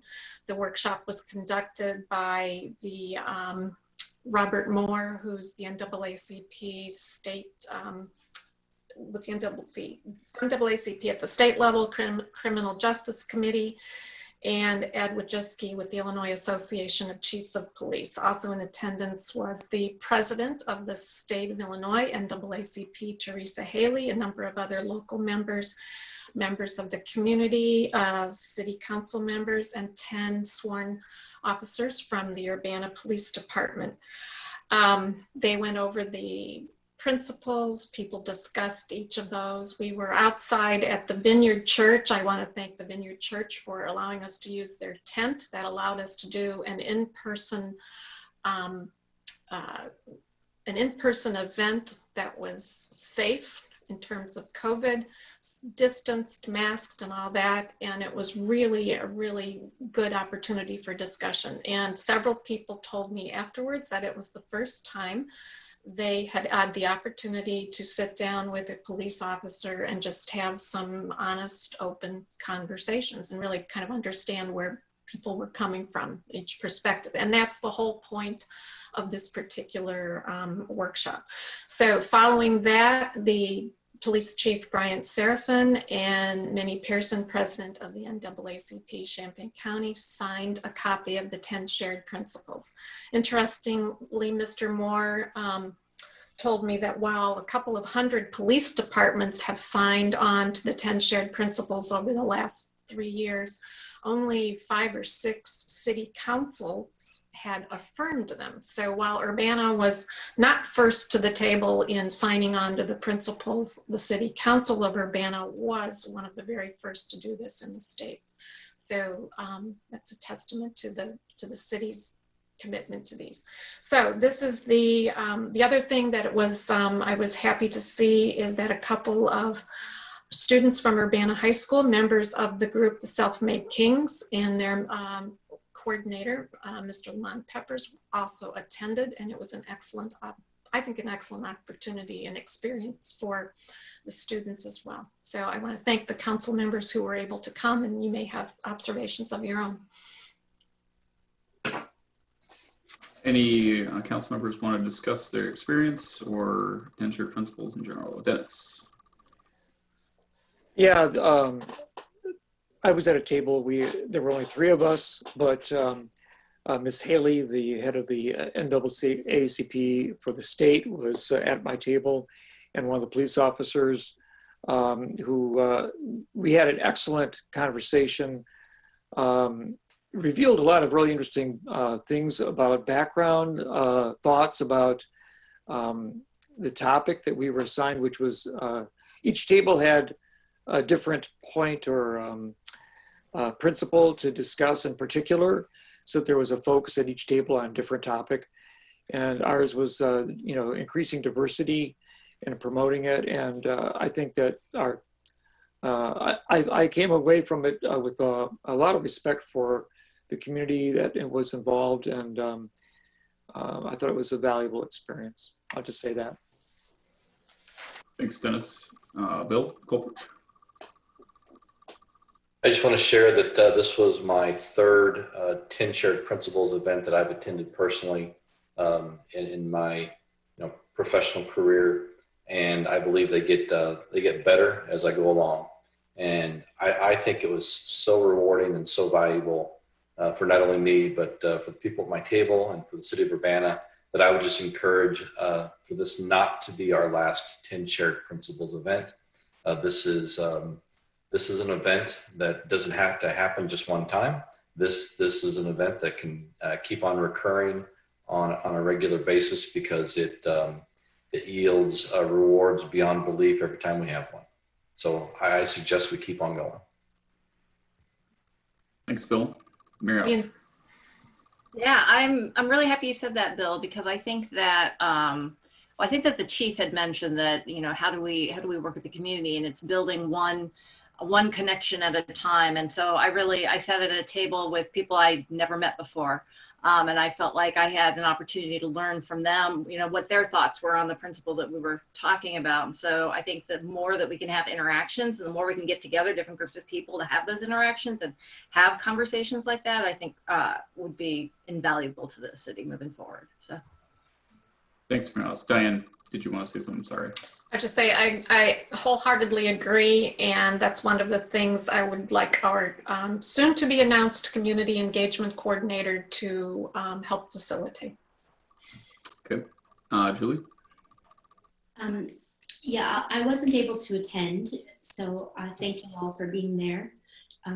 But I was wondering if, Bill, in your perspective, having done this a few times and then everyone else who was there, is it something that we could consider offering as a remote event and then putting people into breakout rooms to have those discussions? I just wonder if that might maybe help people who, so I didn't come because I was waiting on a COVID test and I felt like I should do what the county health department says, which is wait until you get your negative. So I didn't come. But there might be other people who, like, I know somebody who takes care of her mother and doesn't go to any public events, but would love to go to an event like this.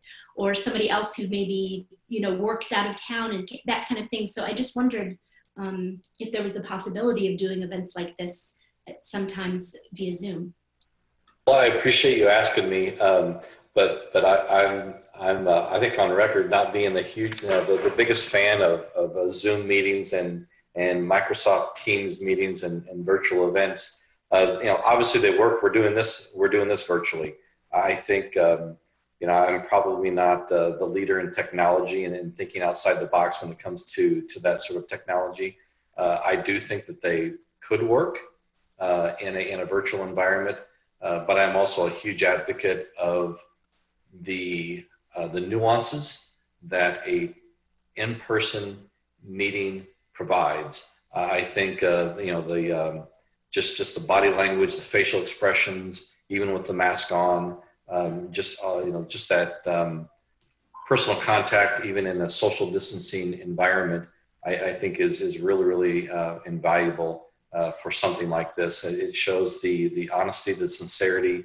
It shows literally the heart and the soul being opened up to your fellow person, to your to somebody in your community, and I agree with you. I'm very sensitive to people that are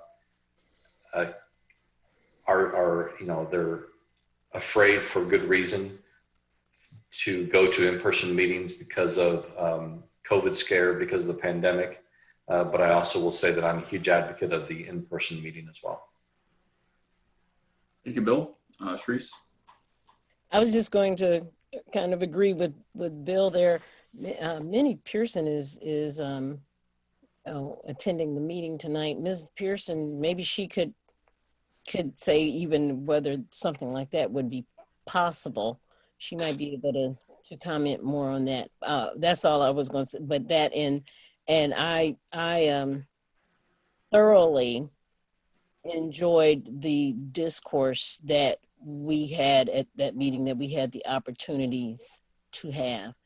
And I think that I do think it's something like what Bill said, that it's something that should be a regular event, but also invite more and more, including others.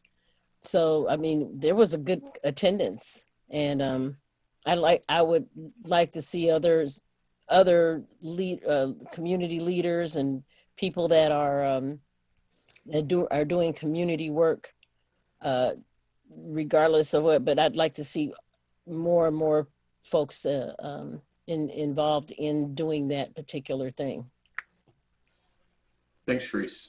Diane? I would ask you to give Minnie Pearson an opportunity to comment. I didn't realize she was here. Minnie, if you are here, you are a panelist, you should be able to unmute yourself and provide comment if you'd like. I think Jason's going to have to unmute her. She's a panelist, so she should be able to unmute herself. But okay. I just didn't. I've asked her to unmute.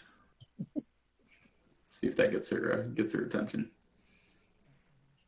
She may just have it on in the background.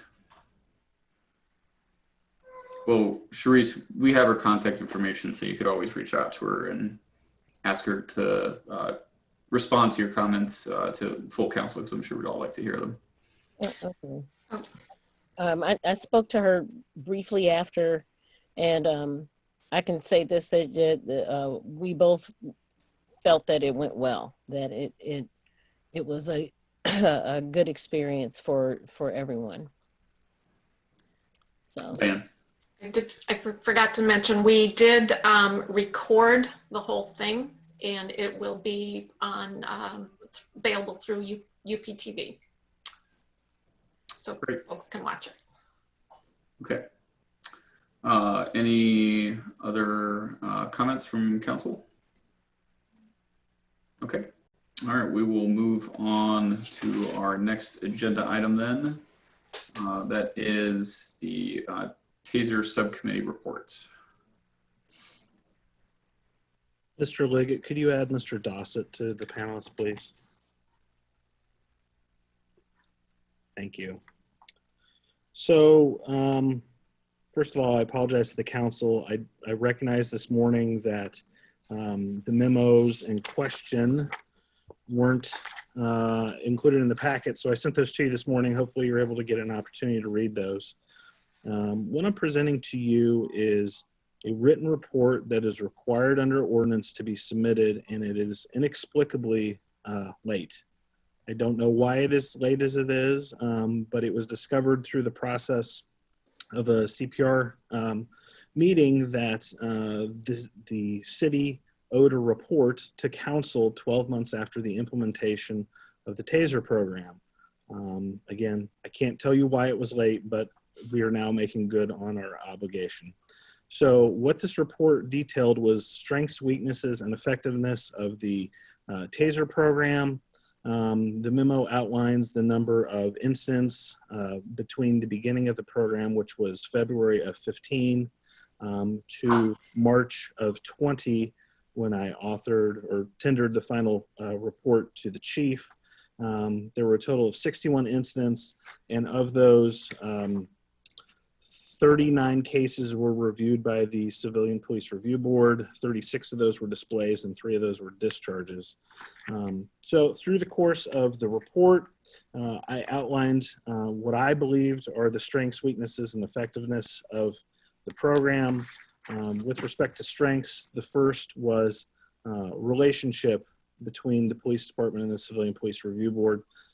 Over the last 5 years, we've spent hours together discussing situations, going through different scenarios, talking about case law and things like that. And through the course of that back and forth, I believe that the police department staff and the Civilian Police Review Board had developed a positive relationship.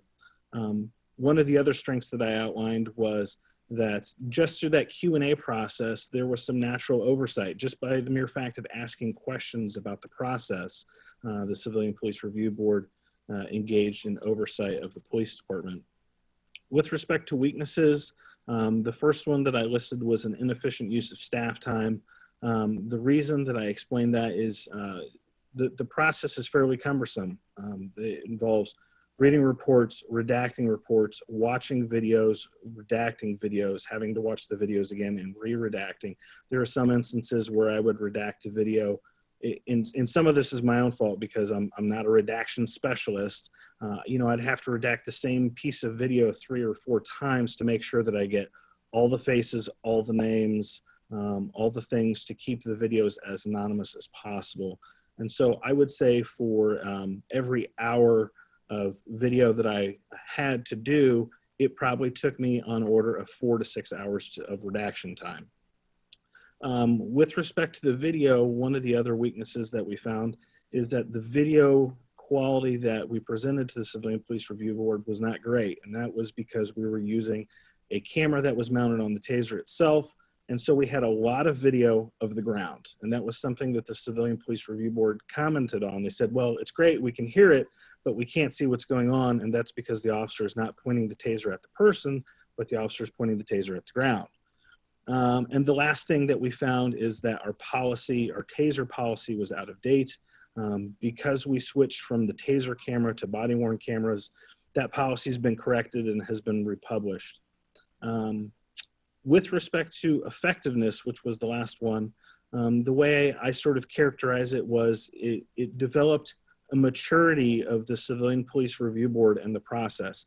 They got a lot of reps. They got to see the videos. They got to understand the situations. And I feel like through the course of those 5 years, that the Civilian Police Review Board really understood the work that they were doing better. So I know Mr. Dossett's here. He authored his own accompanying reports.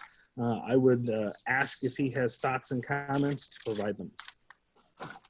Can you hear me? Mm-hmm. Okay, great. Yeah, thanks everyone.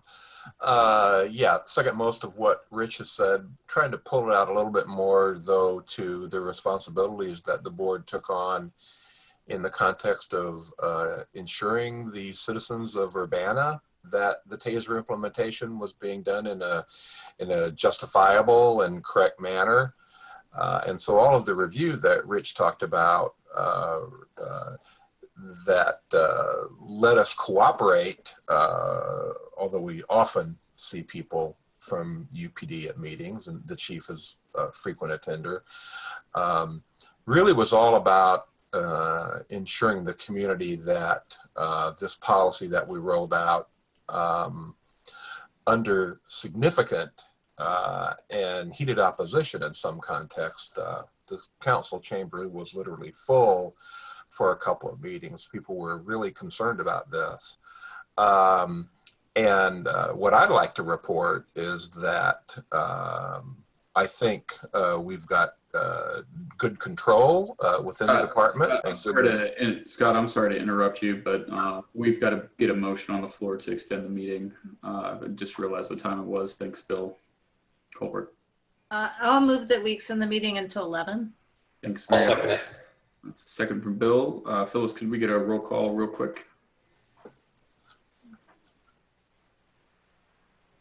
Ms. Wu, Yes. Ms. Lout, Yes.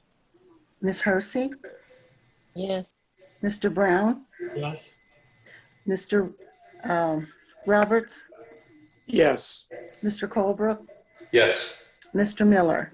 Yes, that motion passes. The meeting will be extended till 11. Sorry, Scott, please continue. No, that's fine. I'll try to be brief here. So essentially what I'm talking about is Division 4 and strengths. And what we found is that people who were presented with the TASER just in the context of a display responded pretty immediately to verbal warnings about the use of the TASER. And in very few cases, and only with the most belligerent people, did the TASER seem to agitate them.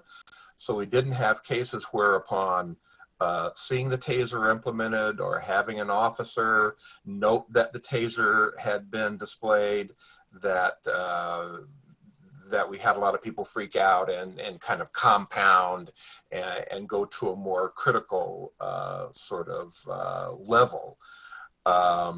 We've only had 3 discharges, and in no cases did the displayer use further escalate an incident or result in the use of the deadly force. We got to learn a lot about what I call the situational attributes of the different officers. And the audio did give us the chance to listen to calming tactics that were used to contribute to these nonviolent conclusions. And I think now we've got a real good picture of, routine implementation that UPD uses.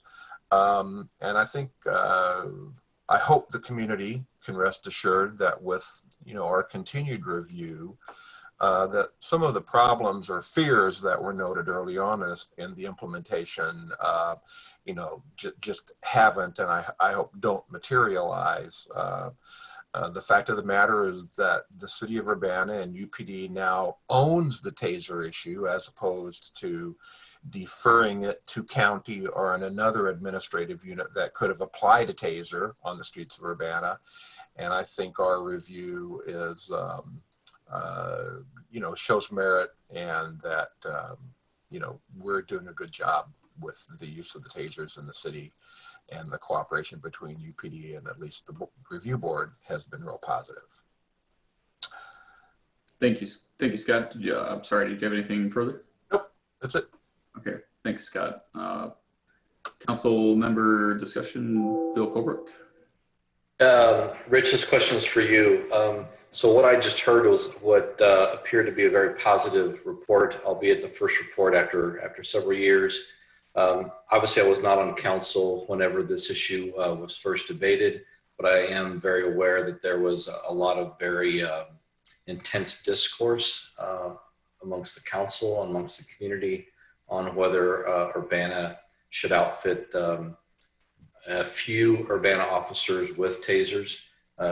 Given the fact that several years have passed, given the fact that I think we just heard a very positive report that was unbiased and laid out the facts. I don't know how many officers have TASERs on the department.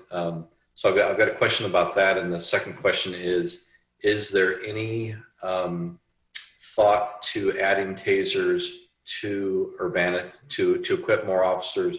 Because as Mr. Dawson just mentioned, there was some thought that we would, as a city, defer to other agencies. And quite frankly, I don't know how many TASERs we have, and is there still deferment to other agencies because we don't have enough? Great question. So the answer to your first question is we have 14 TASERs total. We do not share them. We do not treat them as fleet. So we have 14 officers that have TASERs issued to them, and that's it. With respect to equipping additional officers, so one of the constraints that the police department has put on itself is that we have a couple specific training requirements, but probably the biggest one is that TASER officers are mandated to be CIT officers as well, crisis intervention team officers. And so there's that additional burden of that additional training. And, a couple times there's been internal discussions about whether or not we want to open that up. And Chief Serafin has been adamant that only CIT officers will have TASERs. I agree with his assessment. I believe that we should stay at that 40-hour CIT class as a prerequisite in order to carry a TASER.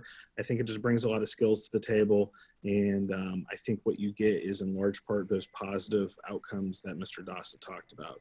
The other limiting factor that we have, quite frankly, are finances. These are not inexpensive things. So that's one of the things that we're wrestling with. We're trying to figure out different funding for that. I think we're fine right now for the 14. I think if we were to bring additional TASERs to the table, it would, maybe be another half dozen or so.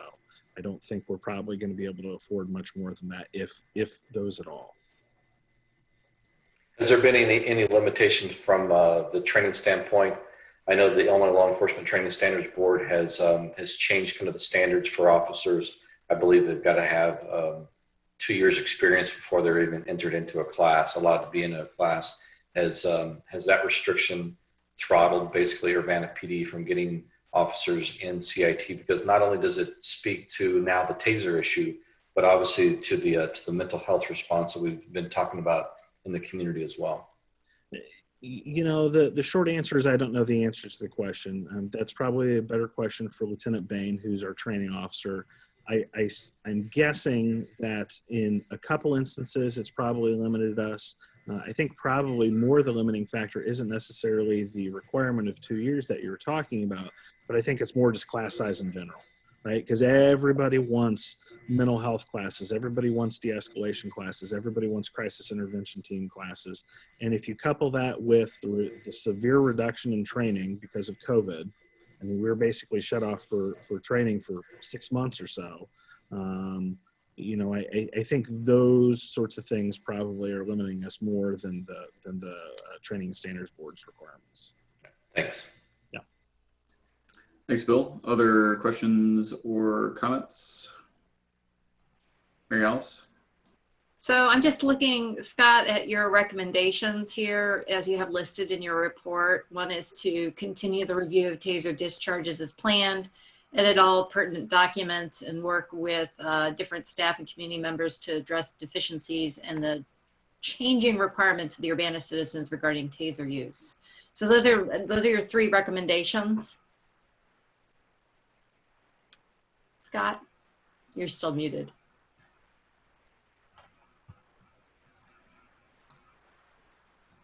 So I'm just wondering about action or direction from City Council to CPRB or to the staff members.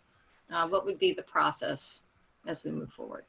So what the ordinance requires is that city staff tender this report to the mayor and the city council. So by me tendering this report, we've complied with that section of the city code. With respect to next steps, I think that's probably a conversation more broadly with the Civilian Police Review Board. With respect to tasers, the police department plans on doing exactly what the Civilian Police Review Board has asked, which is continue to present discharge cases directly to the Civilian Police Review Board. And I'm making display cases available to the Civilian Police Review Board for their inspection. If they have questions, of course, they can ask. But I don't believe there is an action item for you. I'm sorry, Mr. Dawson. No, that's okay. I'm sorry, Rich. I stepped on you there. I was trying to respond. Let me back up just a second, though, and address Bill Colebrook's comment. I may have not been clear. The deference to other policing units that I mentioned before was in relationship to the system as it existed in Urbana before the deployment of our tasers and the implementation, the writing and the implementation of the policy. So we were in a situation, and this was part of the argument that was happening at City Council, is that tasers can be used in Urbana. A county cop can pull one out and use it, but we don't have the right to review that implementation or try to think about how that integrates into our community. And so, you know, I don't believe that there's that deference in a real-time run mode at UPD. That's not what I meant to imply. That was sort of the preceding situation that we had. And so some of the argument of some community members as well, you know, you're opening up kind of a Pandora's box. You're going to make it possible for a taser to be used in Urbana. Well, it was already possible for a taser to be used in Urbana, but that wasn't under the control of the citizens of Urbana. Because under some of those cases, county was called, and then that's where the implementation happened. So, and Mary Alice, to your question, I mean, as you guys know, we have a lot of document work and reporting work that we're woefully behind on in CPRB. And one of those is our policy and procedures manual, which literally was never updated to include the procedures related to the TASER implementation at all. And so that's the big thing I'm kind of including in that category, the second one. You know, and in terms of the third recommendation, you know, I think we just need to keep on going back to the community to see what it thinks about the policy. You know, maybe this discussion will result in community members, you know, coming to us and being, you know, interested in what we've done and making improvements. So maybe a little bit of a catch-all. I don't have anything specific in mind as more action, with the exception of the cleanup to policies and procedures, just so that we can, you know, make sure that we've documented what we've done. Okay. Thanks, Scott. Bill Brown? Yeah, the ordinance, the CPRB ordinance, I think still requires review of displays as well as deployments. So it does, I don't think it goes into a lot of detail over what kind of review that means, and that would be more in your policy and procedures. I don't know that I've actually ever seen your policy and procedures. Is that online? No, and I think when we started doing cleanup, Vasilia Clark and I 6 months ago, that I may have had the only copy in existence, Bill, but that has been widely distributed to staff and to other members of the board. This is work that Todd Rent did with our group in 2012. So will it sounds like you still have the capability to review displays. Will you be able to handle that in the policies and procedures, differentiate what a display review versus a deployment review would be, or is that something we need to change in the ordinance? Well, I think that's a conversation that we have to have inside the board, and then perhaps come back to council if we need some clarity in that. The ordinance uses the term in a manner that, as per Rich's report, probably covers us, but I'd like for that language to be as explicit as we can. And since there's a possibility that we're looking at to address other deficiencies in the ordinance, that kind of gets to be a bigger package of actions. And I don't know what kind of time frame we'll be on, but certainly there's a glaring hole in the policies and procedures manual that we have. And so we need to get started on that as soon as we can. Okay, thanks. Thanks, Scott. And I would certainly suggest that the CPRB consider having a discussion just generally about the policy, since it's been so long since we looked at it, and coming to council maybe with a presentation and discussion item for us to consider changes to it going forward. Since it's been a while since it was written, we probably stand to look at it again and give it a review. All right. Any other comments for Scott or Deputy Chief Searles, or comments generally amongst council? Okay, Dennis. I do appreciate finally having the review come to us and presented, even though it's late, because as you said, there was a great concern to the community whether these would be safe and handled appropriately. And I think that the initial review we heard is pretty positive, and that if we've only had quite a few displays, but only 3 discharges, that's a very successful, moderate use of this tool. And it seems to help de-escalation and during the police contacts. So I commend my friend Scotty for bringing that to us. Thanks a lot. If I could be so bold as to offer a point of clarity on this, just let me break down the numbers for you. I did it in the memo, but let me just break it down very simply. Between February 15 to March of 20, there were 61 total incidents.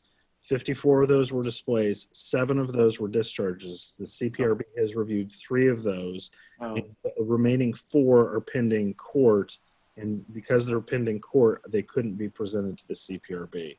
So the CPRB has reviewed 39 cases total. 36 of those were discharges, and 36 of those were displays, and 3 of those were discharges. So that's where the number 3 comes from. Oh, okay. Okay. Any other comments or questions? Okay, not seeing any, we'll move on to the final item. This is discussion item FOIA request policies and fees, which I've requested added to the agenda, being in the late hour that it is, and considering probably the weeds that we may get into in such a discussion item, I would ask if council members would motion and second to defer to the next committee of the whole meeting, because I prefer to have more opportunity to discuss this at length than trying to cram it in the last 13 minutes of this meeting. Mary Alice? Since I'm the next committee chair, I'm happy to make the motion to move this to the next committee of the whole as a discussion item. Thank you. Is there a second? I'll make that second. Happy to do it. Thanks, Dennis. Diane? Diane, you're muted. We have coming up in the next few weeks some pretty full agendas. So before we pick a specific date for this particular topic, I would appreciate the opportunity to look at our committee agendas to make sure that we can fit all this in. We just got a request, for example, for next week for a special town board meeting on Monday night before the council meeting. So, you know, things are coming up unexpectedly. So I would say, since we have the motion and the second on there, we'll leave it there. If the request comes, I'm sure you can ask the chair if she would prefer to defer onto the next one. But and the other thing we would ask is what exactly what information are you asking for this discussion item? Nothing was, nobody checked with staff before this item was put on this week's meeting, and people aren't sure exactly what the information is being requested or what topics you want to be discussed on this. I can provide a list of topics and things that I'm hoping to address. Okay, great. Thank you. That'll help plan. Okay. Bill? Yeah, I'd have some topics that could send to. I think one thing would be if there's been any changes since the presentation, since in July. It sounds like maybe there's been some clarity provided over what kind of charges we can, what we can charge for, and I've asked for a clear FOIA policy explaining what the charges could be to be put on the website, and I've provided a couple of links to other cities that have done that, so I can resend that to staff if you'd like. But I don't know if you can do any of that before our next meeting, but I think anything, you know, that can help explain what may have changed since the last presentation on it. Okay. Right now the motion is for the next committee of the whole meeting, so we'll have 2 weeks before we see it. Okay, well, we've got that motion to defer and the second on it, so that'll go to the October 5th committee of the whole meeting. Were there any final words from council or the mayor before we adjourn? Seeing none, I will adjourn this meeting. Nope. Jared, you're gonna have a vote. Oh, a vote? Or do we have to have a vote in order to? Not on a motion to defer. Oh. Motion to defer only needs a motion and a second. Okay, sorry. No worries. I do have. Yes, Diane. Sorry, I do have a few COVID-related items that I wanted to bring to your attention. One is, you may have heard, but the eviction moratorium has been extended by the state. It was part of Executive Order 2020-55. So the statewide eviction moratorium is now in effect through October 17th, 2020. You may recall that my Executive Order 20-09, which was the one relating to gatherings and face masks, the council put an expiration date of September 28th on that. I contacted Julie Pride today. She's recommending that that be extended. The numbers on campus, especially in terms of COVID cases, are coming down. They're headed in the right direction, but she recommended that we extend that. So I will go ahead and extend that and bring it back to council for ratification. And I'm thinking we'll just do it through November 1st to make it coincide with the extension of our ban on special event permits. And that'll get us through the Halloween weekend. So that's coming up. We've had questions about local governments and vaccines. Public health has protocols in place, and they exercise them all the time for mass vaccinations, but we're told don't expect anything until next year. So we've got to get through fall and winter first. And along those lines, everyone is who can possibly do it is recommended to get flu shots. Not that it'll prevent COVID, but it will prevent complicating conditions. We're still waiting also from the state of Illinois guidance on Halloween. Believe it or not, the governor is getting a lot of questions about Halloween. And the Illinois Municipal League has asked for guidance on that. The IML has also actually filed a lawsuit trying to get clarification on whether or not whether or not the election day holiday that was passed by the state legislature actually applies to municipalities. While everyone supports the right, everyone supports and encourages voting on election day, this particular legislation was passed without really any notice to the cities, and it has a lot of implications for budget and scheduling and labor agreements and all that, and we have really still don't know if it even applies to us. So we're also a polling place, so we're waiting clarification on that. As far as the utility shutoffs, the best assistance for people locally is still through the Regional Planning Commission at Brookings Administrative Center and the LIHEAP program. People can call 217-384-1226. They have Thursdays are open for walk-ins. And I think that's the extent of it. And we are now starting to look at options or explore options for how restaurants, bars, et cetera, can get through the winter. This is going to be a very, very rough time for our local businesses. And there aren't as many good options as we had over the summertime. Thank you. Thanks. All right. Well, with no further business before this body, I will call the meeting adjourned. Thanks, everyone.